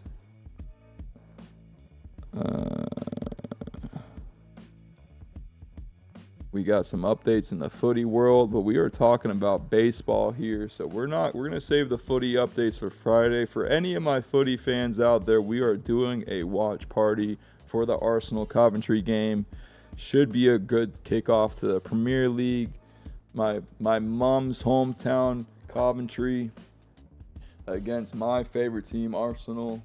So Coventry recently coming up in the Premier League, and for those that don't know, yes, there's promotion and relegation in European football.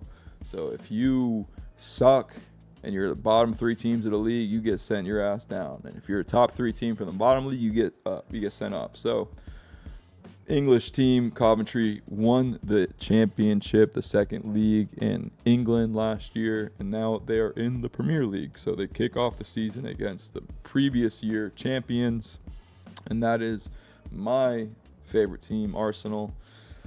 And it should be a good game. It is at 3 o'clock Eastern on Friday, and that will be our next episode that we do and our next watch party that we do. And we will even have a guest appearance from Football Philly, one of our very own English lads who happens to be living in Germany, but he's still one of our own, and he's still an English lad, and we still love him. So anyways, moving into the top of the sixth, we got ourselves a bit of a pitcher's duel, ladies and gentlemen. So Clay Holmes already having a pretty strong outing, to say the least. So he working out of the windup. First pitch delivers and misses really bad with that. Was that a sweeper? Yeah, misses really bad with his sweeper. High and inside, very uncompetitive pitch. Not what you want to do to start the inning. So 1-0 count. Clay Holmes winds up and delivers a swung on and hit hard to left field. Ian Happ cannot get over there, and the ball gets stuck in the ivy for a lead-off double. Gotta imagine Vargas is a little pissed about that. Could have easily turned that into 3. And for those that don't know, the Chicago Cubs have one of the most unique rules in the MLB, where basically they have, if a ball gets stuck in the ivy, it's automatic ground rule double. You just throw your hands up and they call it. So very unique setting, to say the least, at Wrigley Field. If you ever get a chance to go out there, I highly encourage it. But Clay Holmes has himself in a bit of a hole here with Benintendi at the plate. Runner at second, nobody out. Clay Holmes' first pitch misses outside with that sweeper. Let's see what they're showing, what Ian Happ was upset with.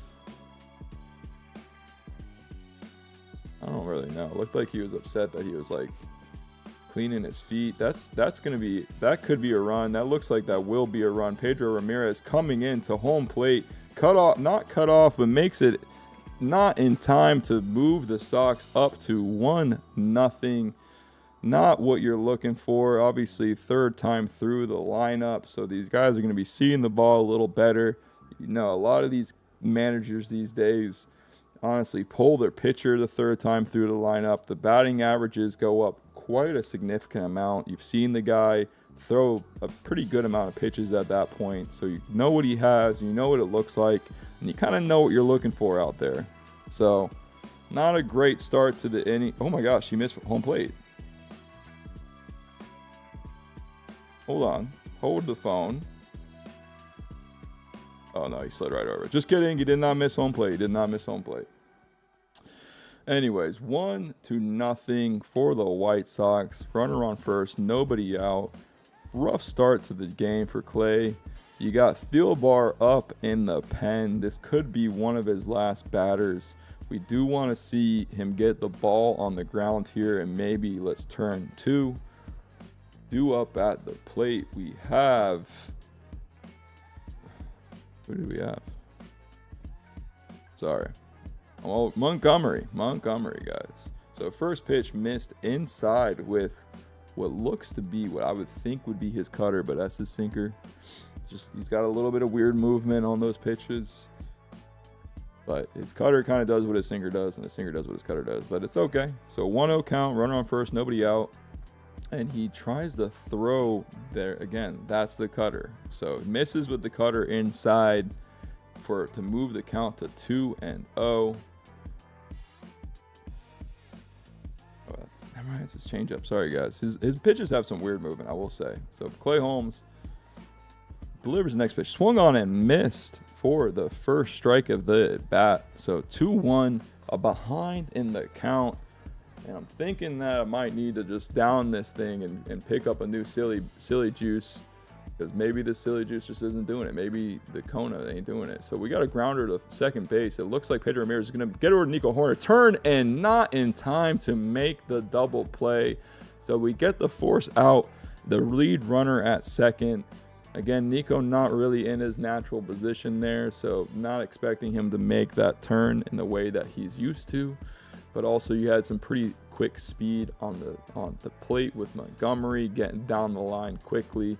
And also just kind of a hard, soft hit ball to Pedro Ramirez and tossed over to second. So it gets the lead runner, but like we said, we do have Clay Holmes coming out of the game, and that means Caleb Thielbar, Mr. Movement, as I like to call him, is coming into the game in relief for Clay Holmes. Great outing, honestly. 2 outs away from a quality start of only giving up 1 run. So shout out Clay Holmes, working himself right into the Cubs starting rotation, and will definitely be part of that pitching staff in the postseason. So not much more you can ask for out of your starting pitcher, only giving up 1 run through 6. I mean, the boys at the plate need to do more damage. But like I said, we had a late game last night. No BP this morning. Working on some low sleep. These guys, it's all about routine and recovery for them. And sometimes if you don't get your routine and you don't get your recovery, it's going to be a little bit wonky.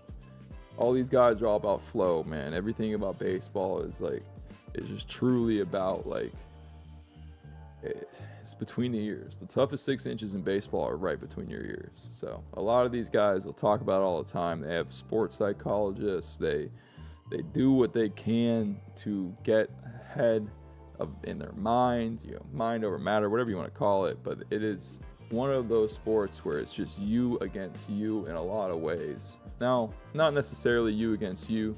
Do I think the Cubs will come back, Leland? I like our chances. What do you think? I mean, Clay, I will say, Urquidy is dialed in the way this man is pitching. So we got to manufacture a run, but it's only 1-0. We got another one.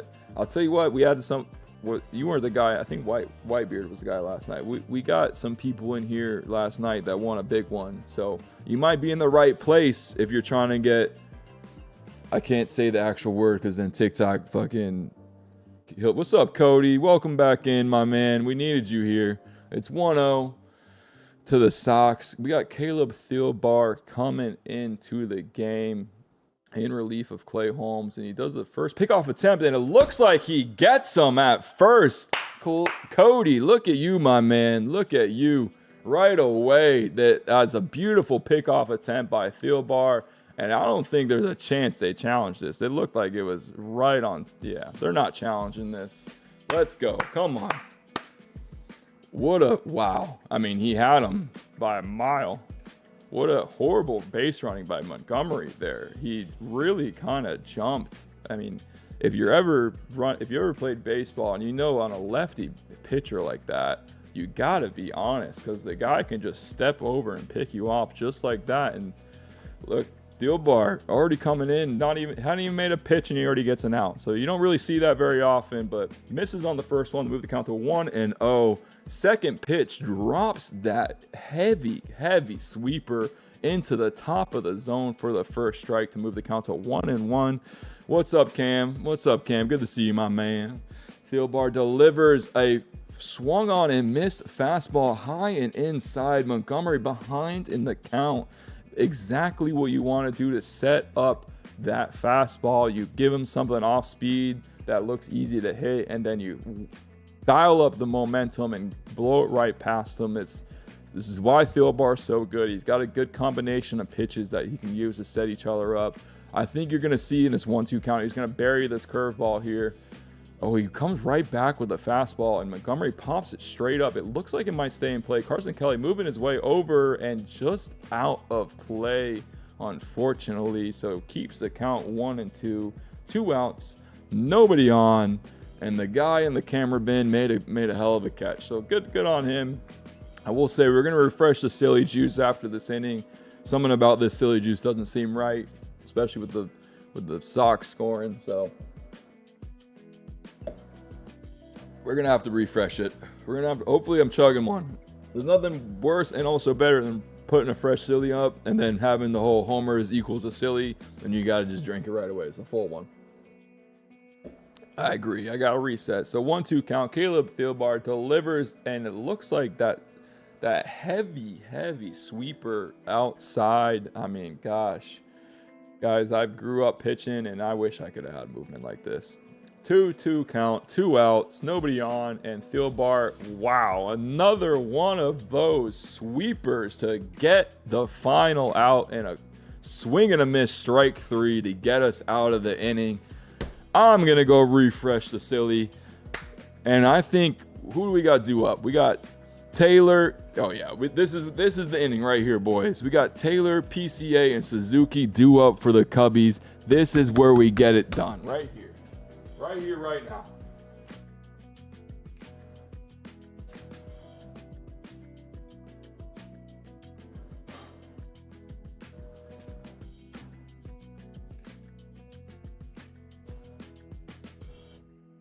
How about Zoe last night? We had the game winner, and I was like, "Oh, fill my drink. I want to drink another one."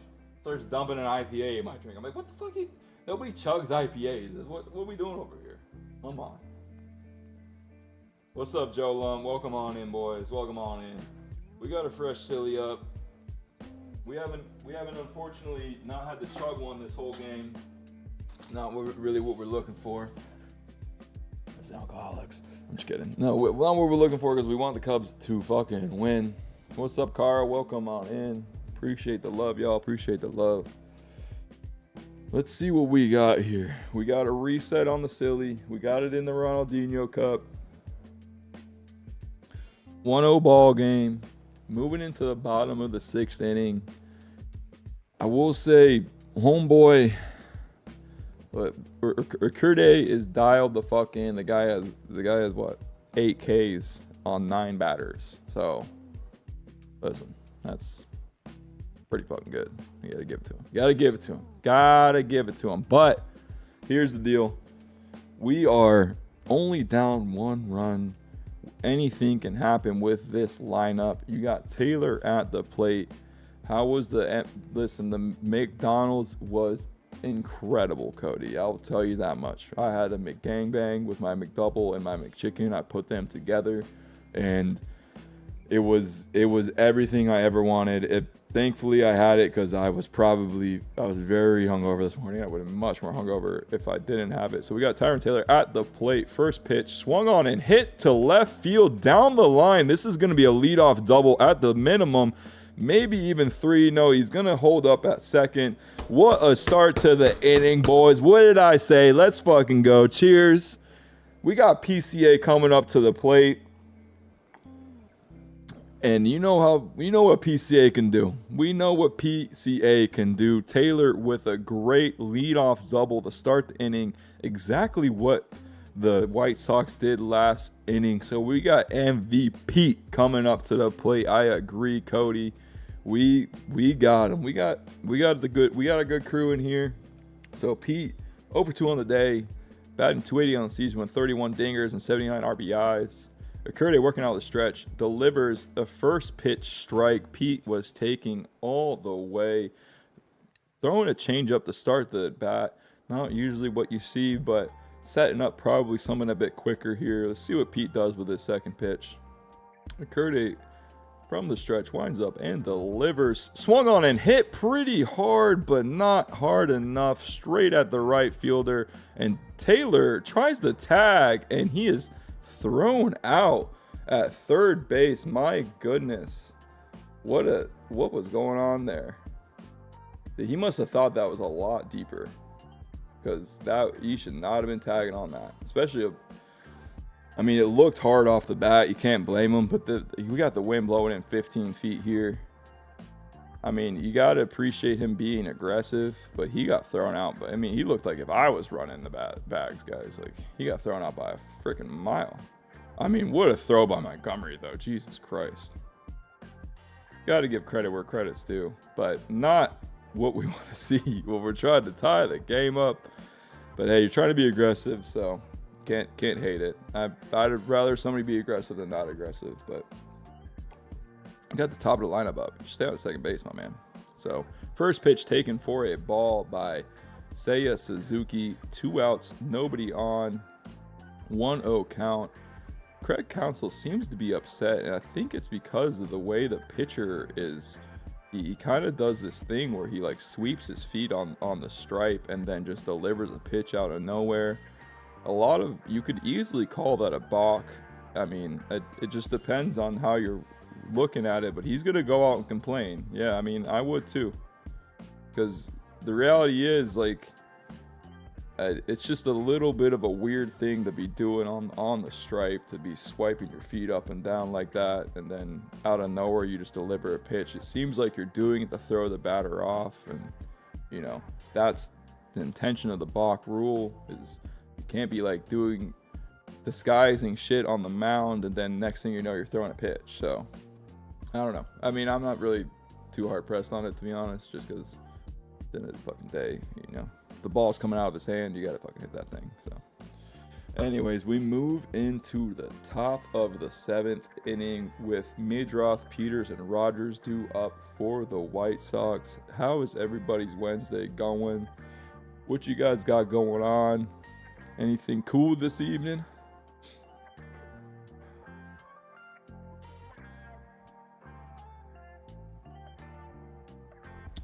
Do not think we're going to get a home run today, unfortunately. So I might just be sipping my silly for the rest of the game. I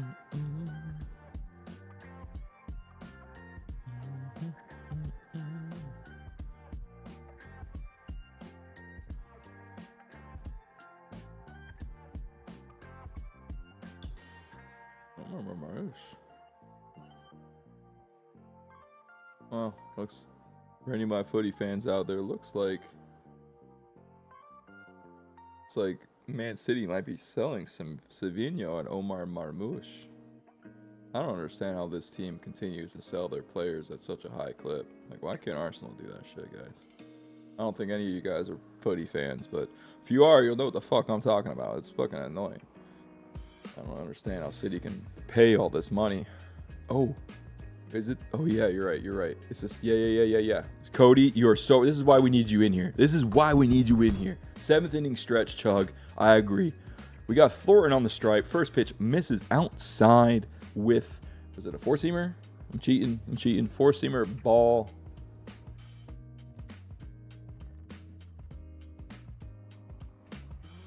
Yeah, Craig Counsell is bitching about the pitcher. I personally think we just, come on. Just fucking, let's get it going. Let's get it. What's up, Kumikaze? The best cum I've ever met in my life. When are we making the mayonnaise video? I keep telling Cam I want to do the mayonnaise video, and he keeps telling me that you're just not ready for it. And I don't know why. Why aren't you ready for it? 2-1 count. Thornton on the stripe. Nobody out. Nobody on. winds up and delivers a first. Ooh, how is that not a strike? Challenge that, Carson Kelly. Come on. Barely misses with that four-seamer to move the count to 3-1. Thank you for the love. Thornton with a four-seamer right down the middle of the plate, and it is hit hard into left field for a first hit of the inning. Kumakazi, thank you for the love. I don't know if you can hear me, but I want to shoot that mayonnaise video. And I don't know how we're gonna do it, but I want to fucking do it. It sounds gross for anybody that doesn't know, especially with a guy named Cum, but but I think the Mayo Cum video would be incredible. And trust me, that's not an advertisement for that man's OF. Don't you worry. Anyways, Thornton ahead in the count 0-1. Runner on first. Nobody up. Let's heat up the Mayo. I don't think you want to heat up Mayo in that scenario. I think we just need to load Mayo into a slingshot and put some safety goggles on you and maybe draw a nice red X on your belly and then just like launch him at you. That's where my vision is. I don't. Cam's in the stream. Maybe he can correct me if I'm wrong. But 0-2 count. Delivery from Thornton. He buries the curveball rather, into the dirt.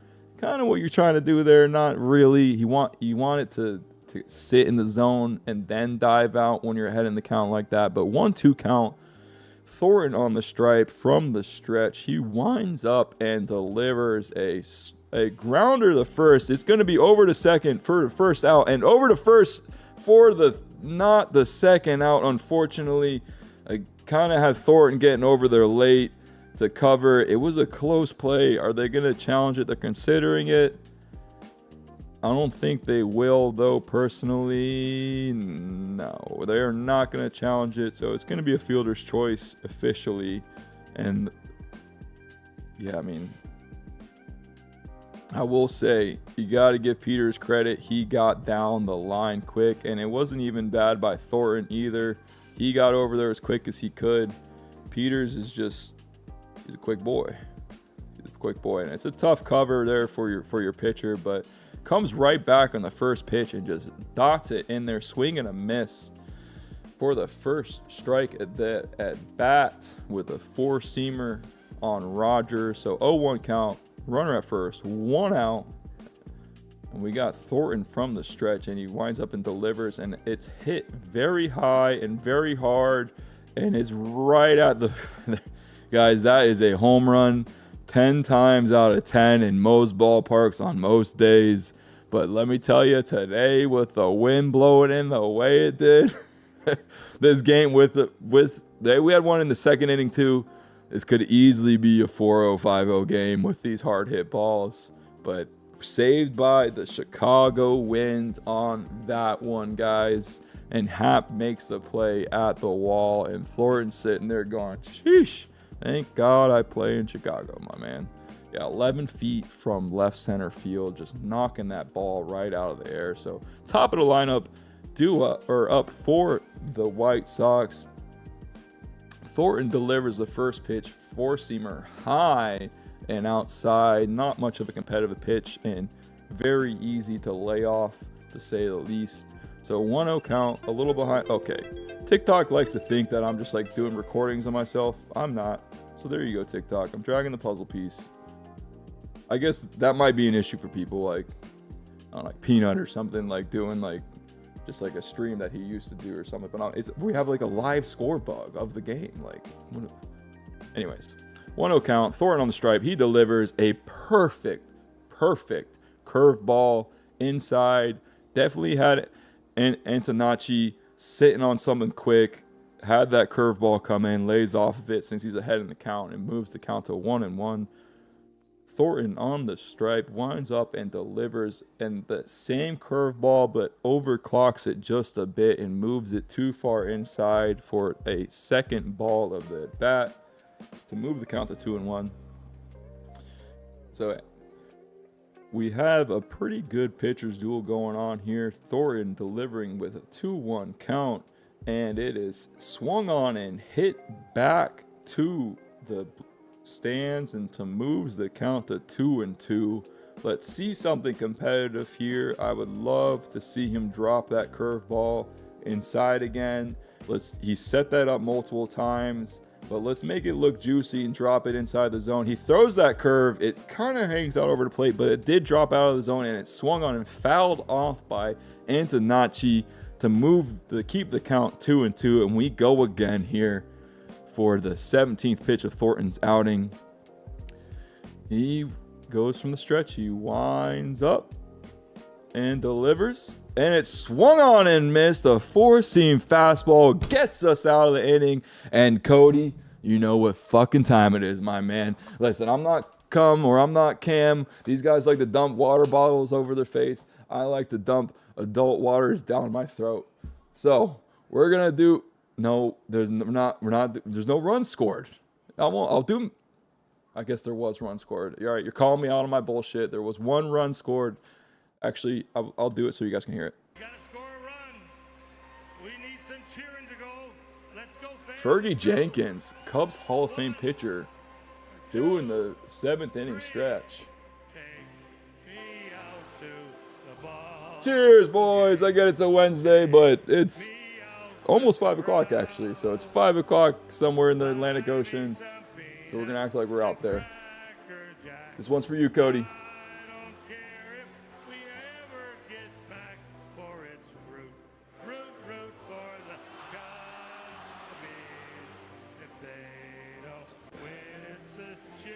Let's go, boys. Cheers, Coom. What do you like to go by? The all ball game. Let's get some runs. Well, that really helped clarify it for me. Thank you. Appreciate that. Can you sound it out phonetically for me?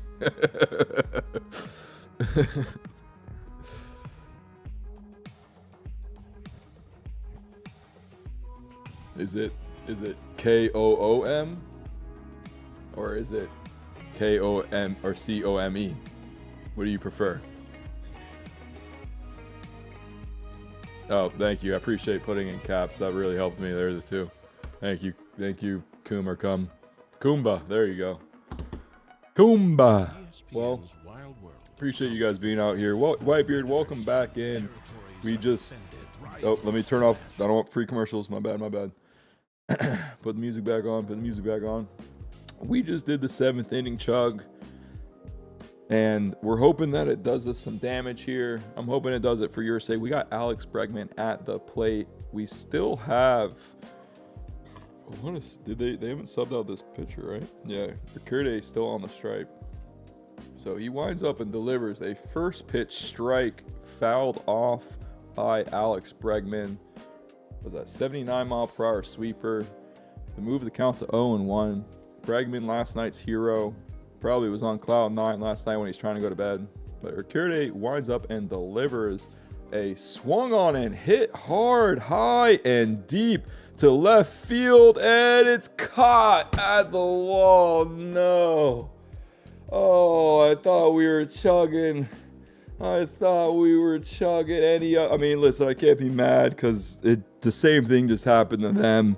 I really thought that was out of the park. It really had a chance, but this wind is knocking everything down today, guys. Everything down. Oh, man. That was so close. So dang close. Hell of a play by the left fielder, too. He made a leaping catch through the ivy. So Wrigley's one of those fields that are a little tough to play in simply because there's no padding on the wall. You have a brick wall and ivy. So a lot of these guys aren't going to jump into it. Oh, Michael Busch, check swing, liner to second base for the second out of the inning. And Jesus Christ, we are just moving right through it.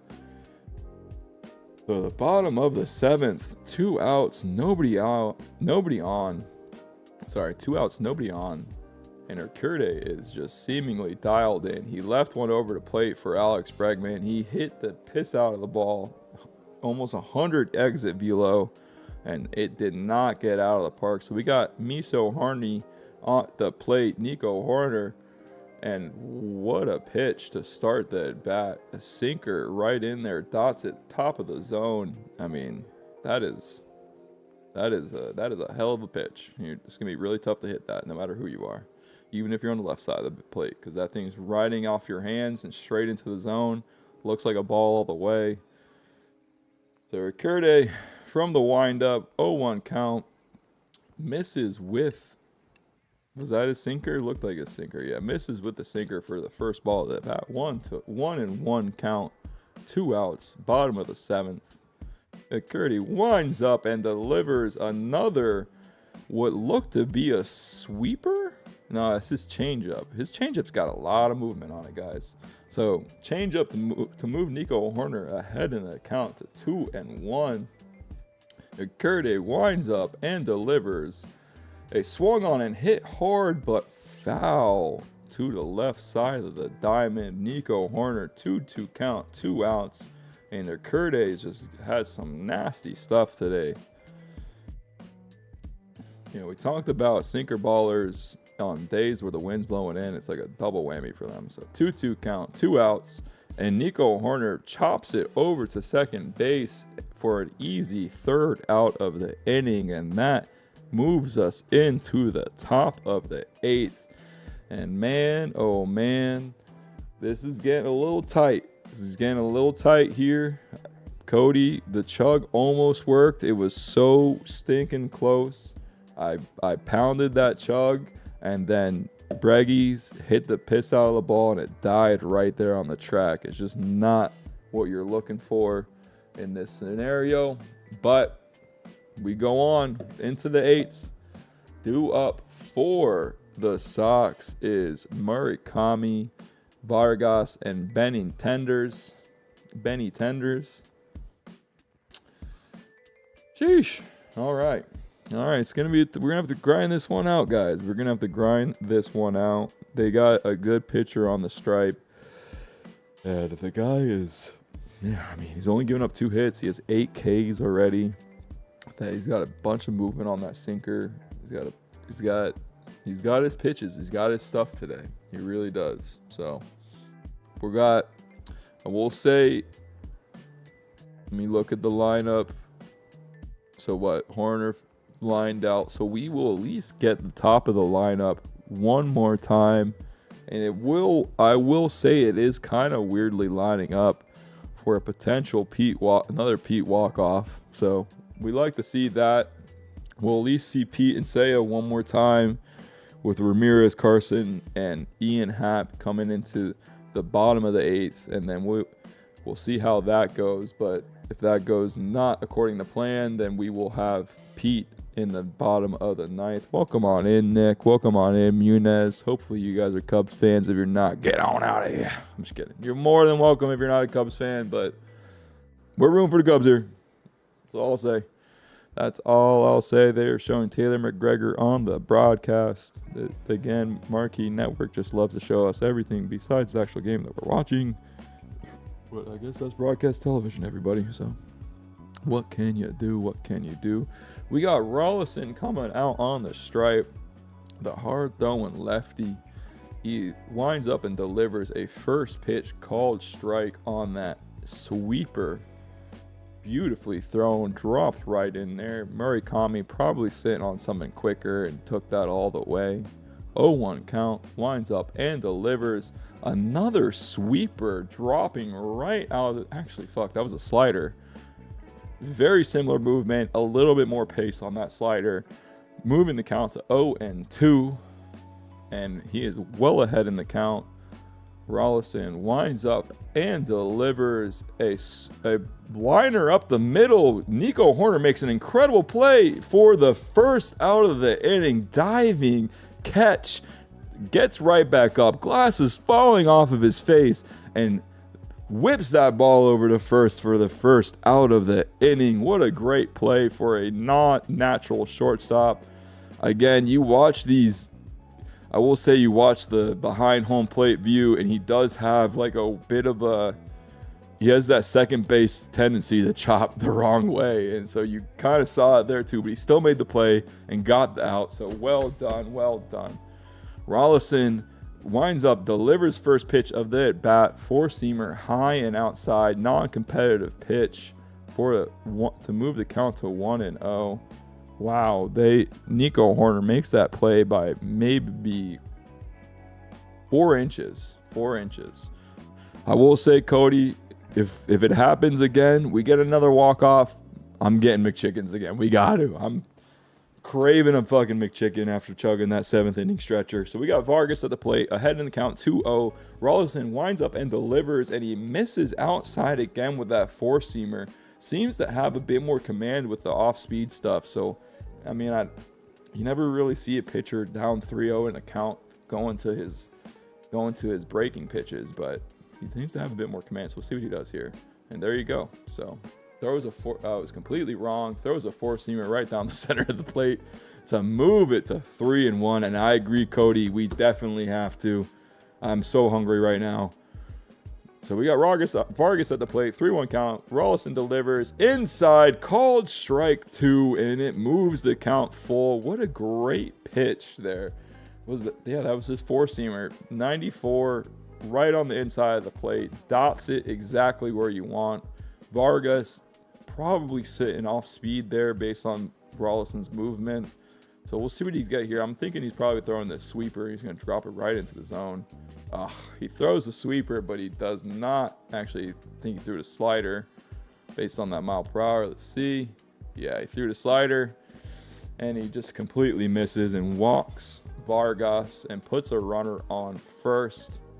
So not the worst, but not the best either. You want to try and get him out there, but hey, we got a runner on first, and we got to work here. So coming up to the plate, we got a pinch hitter actually for Benintendi's. We got Grichuk coming in for Benintendi. Obviously, Rollinson a lefty, Grichuk a righty. So we'll see what we do here. He throws that four-seamer high on the plate and fouled back for Grichuk. Got one of the more weird stances in the MLB. Kind of looks like he's trying to poop in the forest when he's squatting there. If anybody's ever camped, you know what I'm talking about. So Rollinson, stay foul. Fuck, that's not good. So that's hit over on the right side of the field.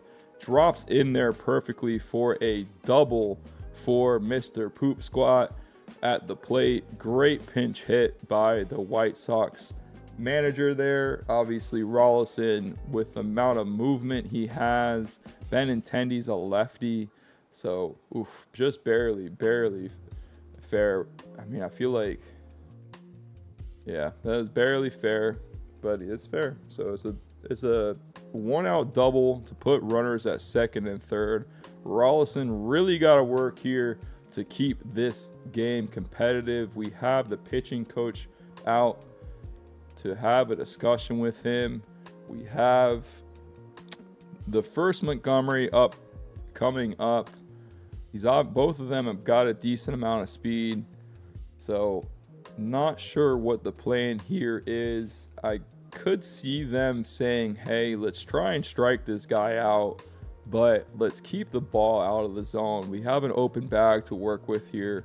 The game's 1-0. You don't need to, you got to obviously make competitive pitches, but the double play ball is in play, right? So if I'm the pitching coach, I'm out there, I'm saying, hey, let's work with some off-speed stuff. Let's see if we can get him to chase. And, of course, I'm completely wrong, and he drops a curveball right into the zone for a first called strike. I'd imagine either Montgomery's sitting fastball there or was thinking what I was thinking, kind of like, hey, we got an open bag to play with here. Let's maybe work the zone a little bit. So second pitch delivered by Rollinson, high and outside, 96 mile per hour, four-seamer. Not really what you're trying to do there, but let's get ahead in the count and maybe we can play with him a little bit and give him something that you can't really hit. So I'm expecting probably that sweeper. And again, I'm wrong. Carson Kelly's going to challenge that fastball that was called a ball low. This might be a little tight. I will say, we'll see if it comes in as a strike. Yeah, it's a ball. It's a good challenge. You want a challenge in a high leverage situation like that. You get yourself ahead in the count would be really important. So I get it. you know, it's what you want to do. It's what you want your catcher vouching for you. So 2-1 count, 1 out, runners at second and third. Montgomery at the plate. Rolison delivers a perfectly placed sweeper on the outside part of the plate.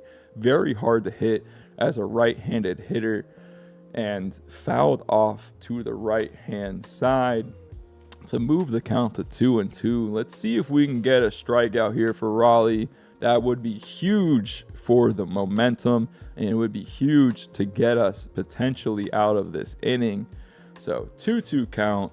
Let's see what he's got here. I'm thinking he's going back with that fastball after these last 2 pitches, and he gets that. Oh, it's a fastball, but it's hit down the line, and Michael Busch so close to making a play on the ball, and he just knocks it out of his glove and ends up being a double for Montgomery. Sheesh. I guess they probably pulled the infield in there. If he's playing his normal position, you know, that's a easy out at first base. Instead, the infield in moves it to 2 runs and a double, and the Cubs are down 3-0. Not what you want to see. Not what you want to see. So we got a runner at second. We still got work to do for Rolison. First pitch, fastball fouled back for Montgomery. We got lefty on lefty here. This is kind of why I was saying, you know, play with it a little bit. I get why Rolison was trying to strike him out, go for the get ahead. But, you know, Montgomery's going to be a little bit harder to see, especially with the movement that he plays with. And, of course, as I say that, he hits a fucking liner on the button straight out to right field, caught by Seiya Suzuki, thankfully, and thrown into second. And that would be 2 outs on the inning, top of the 8th, but hit pretty damn hard for, you know, he was sitting off speed for sure. So hit hard, but caught by Seiya, thankfully. So we have 2 outs, runner on second. Rolison coming out of the game in relief. Who do we got coming in? Aaron Chevelle coming on in relief for Rolison. So see if we can get us out of this inning, give the Cubbies a chance. Maybe get a rally going in the 8th inning. Would be lovely to see.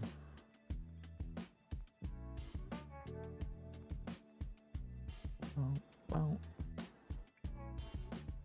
Oops.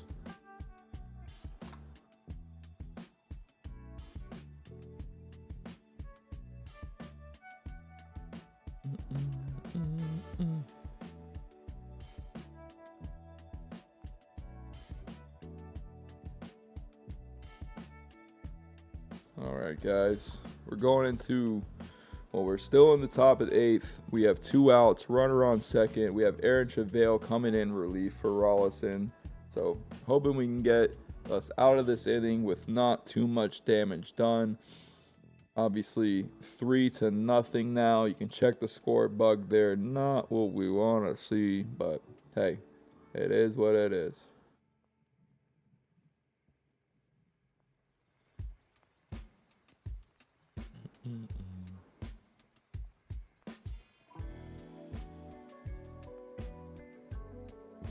How you boys doing, huh? How are the boys doing? I think we need another 90-minute rain delay. I think that's what led to us to that victory last night.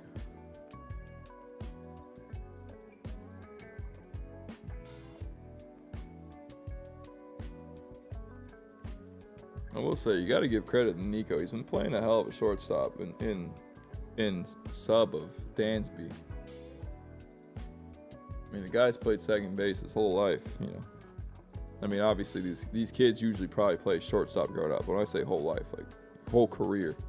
So Aaron Chevelle on the stripe winds up and delivers a first pitch called strike with that 90-mile-per-hour cutter. The guy's got some nasty stuff. Great ground ball rate of 28.8%. Strikes out about 20% of his batters he faces. And the second pitch is swung on and fouled back another one of those cutters, and to move him ahead in the count to 0-2. Or sorry, it was a four seam that had a lot of movement, guys. That's all I'll say. So 0-2 count. Probably want to bury this pitch here. Let's see what he does. He does exactly that. He bounces what looked like a 12-6 curve. Yeah, 12-6 curve. Not competitive whatsoever. Top tier defense. Not need 3 runs a game out of Not need 3 runs a game out of the not 2 hits. Yeah, I mean we got to manufacture some runs. That's for damn sure. That's all I'll say. We got to get some runs here. So Aaron Chevelle winds up, delivers a pitch, fouled straight back. Meadroth right on top of that one. Anytime you see that ball fouled straight back like that, you kind of know what you're working with there. So he just missed it, just underneath it. But that 90-mile-per-hour cutter keeps it 1-2 on that foul ball. See if Chevelle can get us out of the inning here. Winds up and delivers. And another four-seamer high in the zone, fouled straight back by Meadroth. I mean, got to give the guy a little credit there. That is a tough pitch to catch up to. 94, top rope. I mean, if you're looking to try and drive the ball, it's what you want. And a lot of times people swing right underneath that. So Chevelle winds up and delivers. Another one of those 12-6 curves, bounces it on top of the plate. Not really a competitive pitch. Seems like his cutter and his fastball are working pretty well for him, and that curveball he's still trying to find a little bit. It would be nice if he could just kind of float that a little bit more over the plate and let it die at Carson's feet rather than on the plate. So let's see what we do. 2-2 here. Winds up, delivers a cutter at the top of the zone, swung on and missed. And that gets us out of the inning, but not without a little damage done by the White Sox. So we are moving into the bottom of the 8th inning, and this is go time, Cody. This is go time. We got Pedro Ramirez, Carson Kelly, and Ian Happ due up for the Cubs. And outside of that, I think if we can get a nice little rally going, maybe we can get Pete up at this inning. Would love to see just a couple base hits. Let's move the line. Obviously, the Sox have brought out, Urquidy for 5 innings. He's only given up 2 hits and he struck out 8 batters. But the last couple of batters have gotten good wood on the ball, which is what you're looking for in these situations. You want to see somebody square something up and hit it pretty hard. So, Breggie's just missed a homer, so let's move the line. Let's get some people on base, and let's just make this a competitive game. It's been a tough one for the Cubbies. Sox have 9 hits. Cubs only have 2 hits over 7 innings. It's just not what you're looking to do, especially when you got a crosstown rivalry sweep on the line. Especially when you got the Brewers, scoring a gajillion runs last night. And they're still playing the Mariners today and tomorrow. So, we're trying to catch these guys, but we gotta win this ball game if we want to catch these guys. So, big bottom of the 8th inning coming up for the Cubs.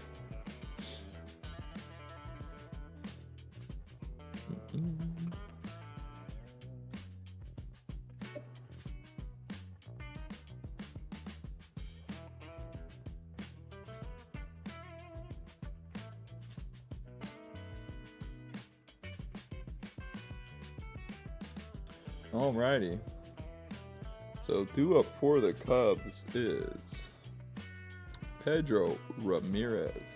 Takes the first pitch for a ball. Urquidy still trying to find that curveball, but everything else seems to be working for him. So 1-0 count.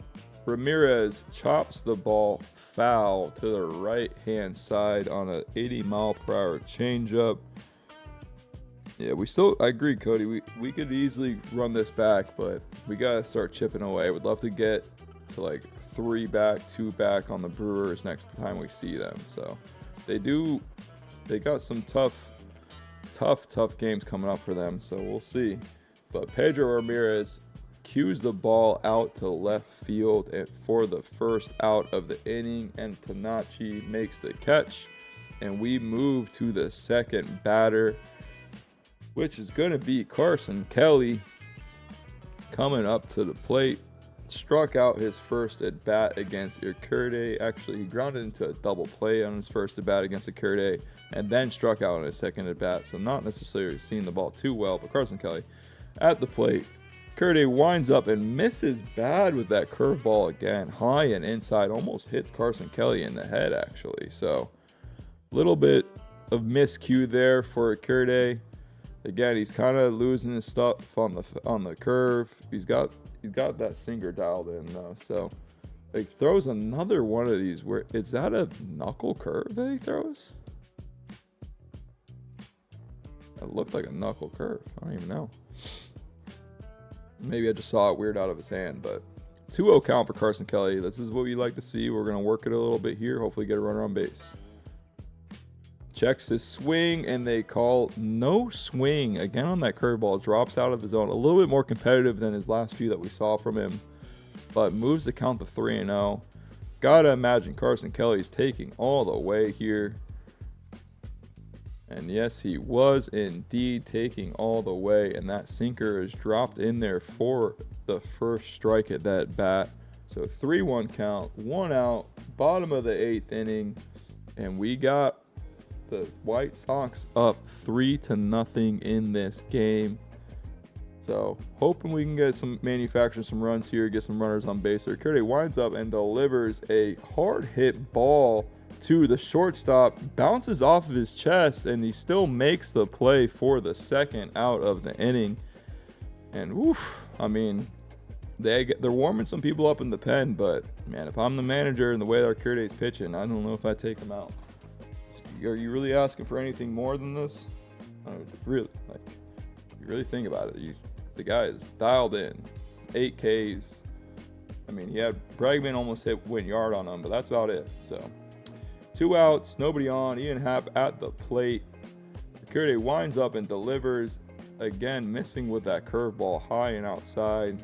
Seems to be dropping the command on the moving pitches, but you can imagine he's going to drop the sinker in on this next pitch. So we'll see what he does. Winds up, delivers, and there it is. That sinker, top of the zone, dots it exactly where you're asking for and exactly what you want in that scenario. So 1-1 count, 2 outs.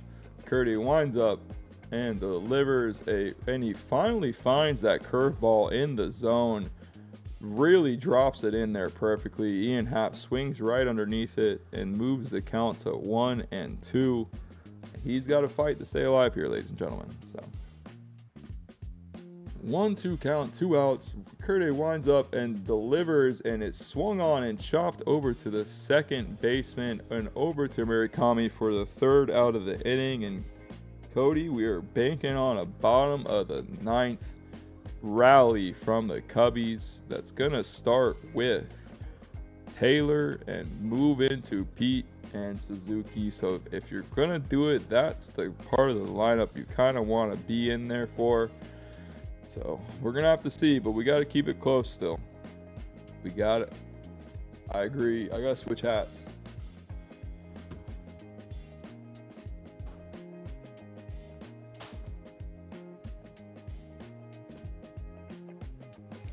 What was I thinking wearing that World Cup hat? That was my problem. I was wearing the fucking World Cup hat.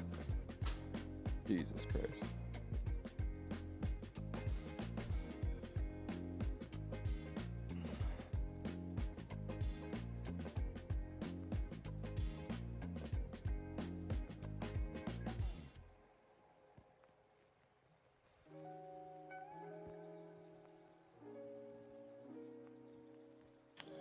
All right, moving into the top of the 9th inning, we have Peters due up, Rogers and Antonacci for the Sox. I believe we have Chevelle still coming out, but we will see. He only pitched for 1 batter and he struck him out, so can imagine the right-hander, given that we have. Oh shit! What did I just do? I accidentally exited out of my broadcast.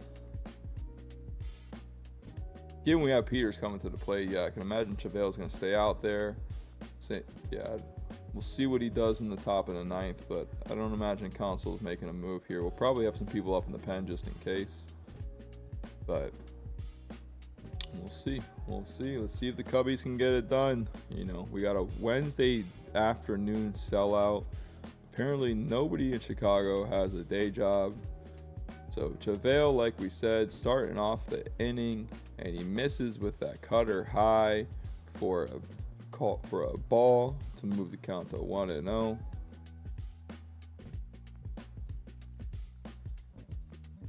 So Chavale winds up and delivers a missed ball as well. It was a much better pitch than the last one, but that cutter seemingly riding out on him a little bit is exactly what you want to do while facing a lefty. But you just want to catch that edge of the zone. So 2-0 count behind, and he's going to have to work here, and he throws that same cutter. And you know, if it's a 1-2 count, 0-2 count, and he throws that cutter, he's swinging and missing every time. But in this case, you know, head in the count, it's easy to lay off of. 3-0, nobody out. Top of the ninth, Chavale delivers, and he misses with that cutter again. Basically threw the cutter 4 times in a row. They're saying actually, I guess that third one was a fastball, but a 4-pitch walk, not really what you're looking for there.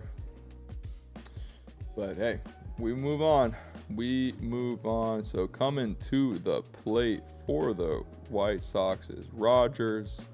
You got Chaval on the stripe. He winds up and delivers another miss. What is that? Probably his 4-seamer. I guess a sinker is what they're saying on game day. It looked like a 4-seamer the way that rode on him, but I don't know.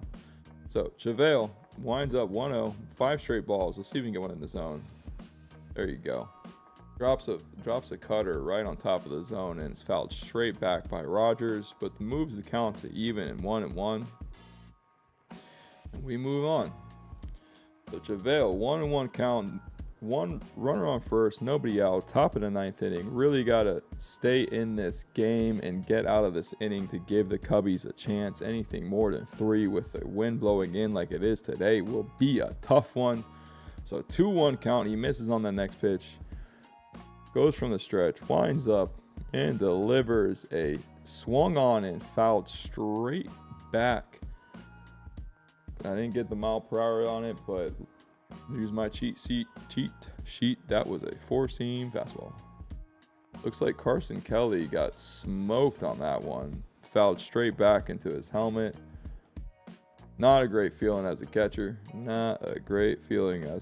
So Chavale winds up and delivers a called strike 3 that's gonna be challenged. Let's see where this lands. This is gonna be a tight one, but a hell of a pitch and a hell of a curveball, and it dots the edge of the plate just perfectly and exactly what we need in that situation.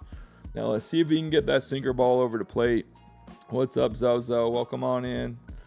So see if we can get that sinker ball over the plate and a grounder into the middle of the infield, and let's turn 2 and get us out of this inning. So Chavale from the stretch again winds up and delivers a swung on and fouled straight back. I didn't catch the mile per hour on that one, but I'm thinking that was his cutter based on the movement. Let's cheat and see. Yeah, that was his cutter.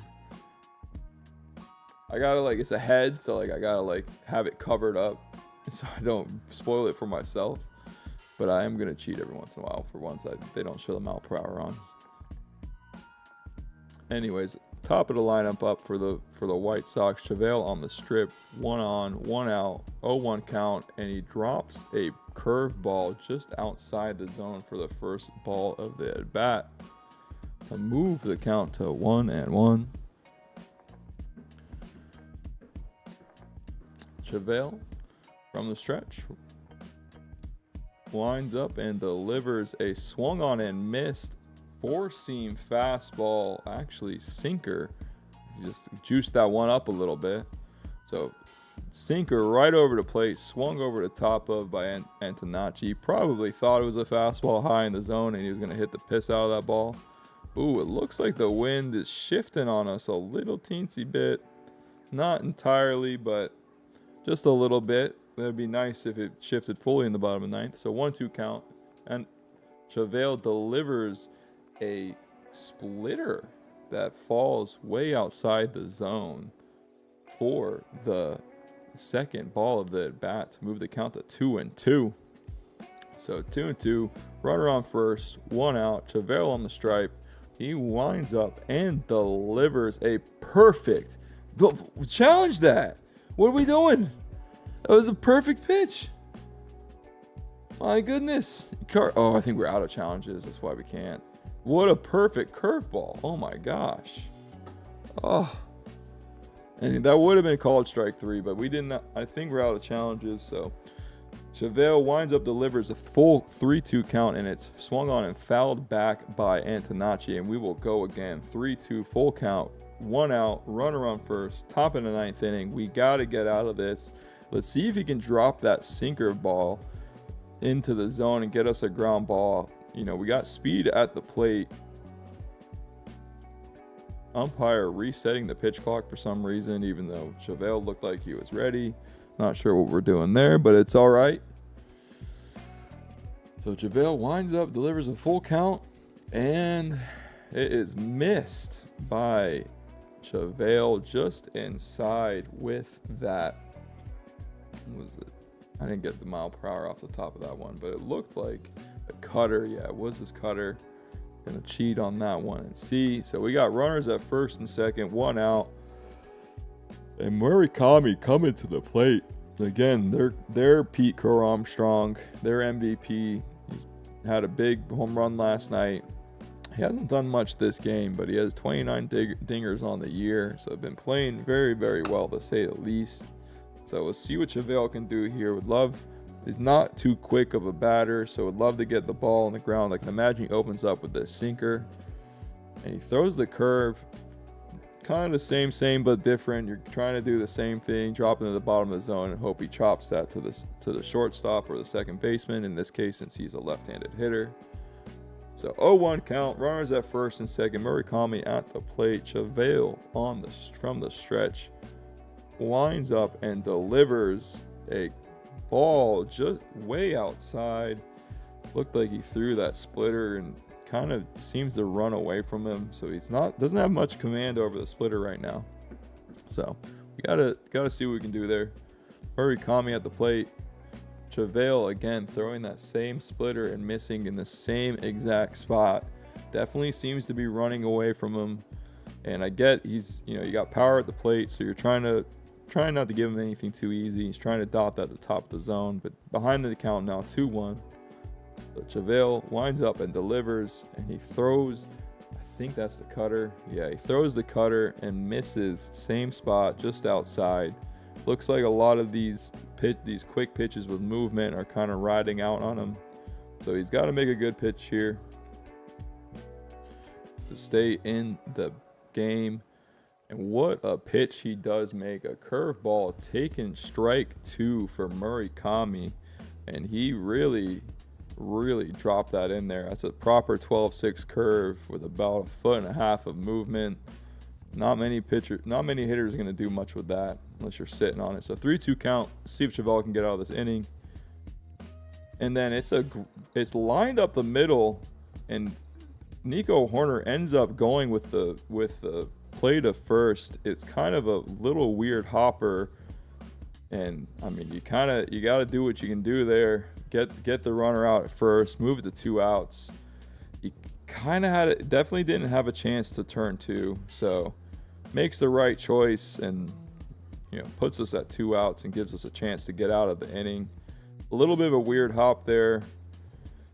Nico playing out of position, so can't blame him for dealing with that a little bit weirdly, but they're gonna walk Vargas and put him on first and bring Grichuk up to the plate.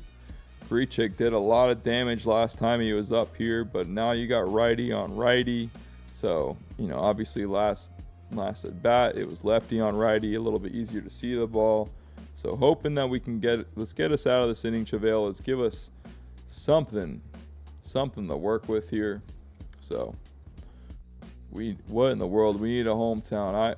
We need a home. Not right now. We don't need a home run right now. We need a strikeout right now, Mr. Whitebeard. We do not need a fucking home run right now. We got to get him out of the inning. So 1-0 count. Chevelle misses on the first pitch. See if he can get. So he throws that. I sold all my stuff at round 7. Whitebeard, I'm not sure I know what that means, but I think I got an idea what that means. But anyway, so we got Grichuk at the plate. Chevelle on the stripe.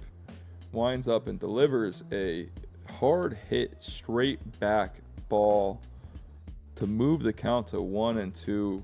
Now, we don't have a base to play with here, so you're not going to be trying to bury anything. You kind of got to go after them. So 1-2 count, 2 outs, top of the 9th. Let's get us out of this inning. Oof. He delivers a beautifully thrown curveball that just misses outside the zone.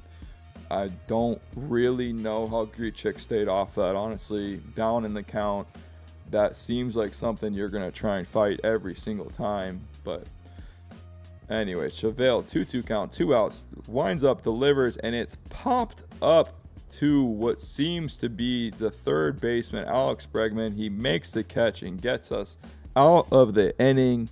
And boys, we are going into the bottom of the 9th. I think we're going to have to get a silly for good luck. I'll be right back. I'm going to get myself a silly and drain the hose.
We're back.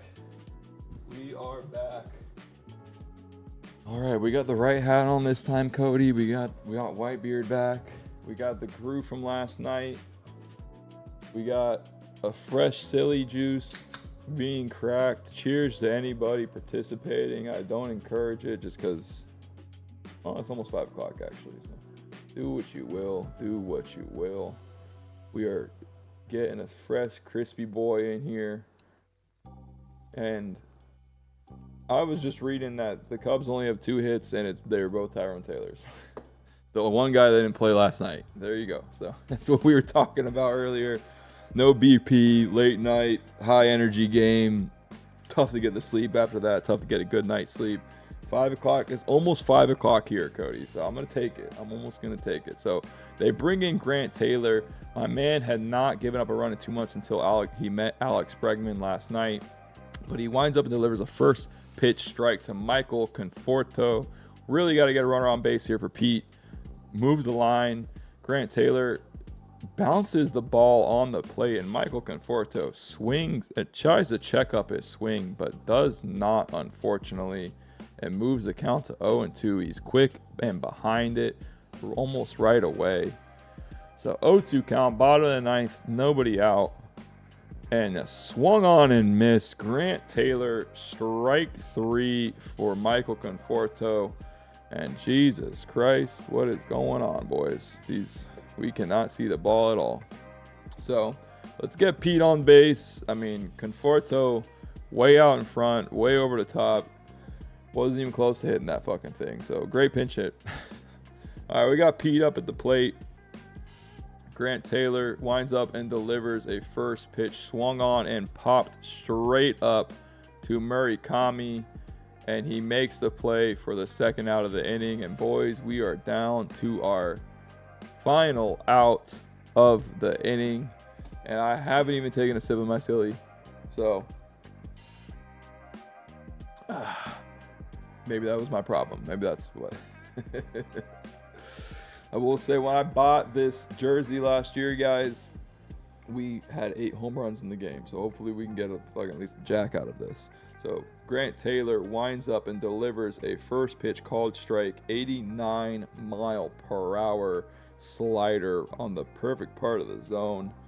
I mean, the guy has some movement in his pitches. The guy is a bit of a hoss too. And again, he drops that second slider in there for a called strike 2. Actually, they called the first one a ball. I didn't realize that. So it's a 1-1 count. Grant Taylor winds up, delivers, and misses with the second pitch. So third pitch rather, and moves the count to 2-1. Throw that slider 3 times in a row. Let's see if he goes with it again. 2-1 count. Winds up, delivers a 4-seam fastball, 99. Really reached back on that one, but it is high and taken by Seiya Suzuki to move the count to 3-1. Can imagine Seiya's probably taking all the way here. We got to try and get a runner on.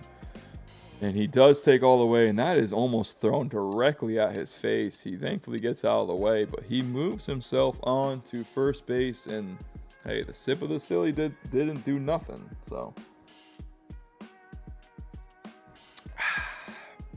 sip of the silly, hoping we can, almost peg Seiya in the face with that one. So we got last night's hero coming up. Bregman obviously seeing Taylor pretty well. He had that base hit off him last night. So Grant, working out the stretch for the first time today, winds up and delivers a first pitch called strike, 4-seamer, right on the dots, the edge of the plate. Breggies probably doesn't want to swing at that regardless. So 0-1 count, 2 outs. Seiya takes second base, and Bregman challenged that for some reason. Not really sure why he challenged that. So we did have a challenge, and damn, that's really tough to see. So 0-1 count, Grant Taylor on the stripe. Winds up, and am I crazy? He's definitely tipping his pitches a little bit. That was so obvious that he was going to throw his slider.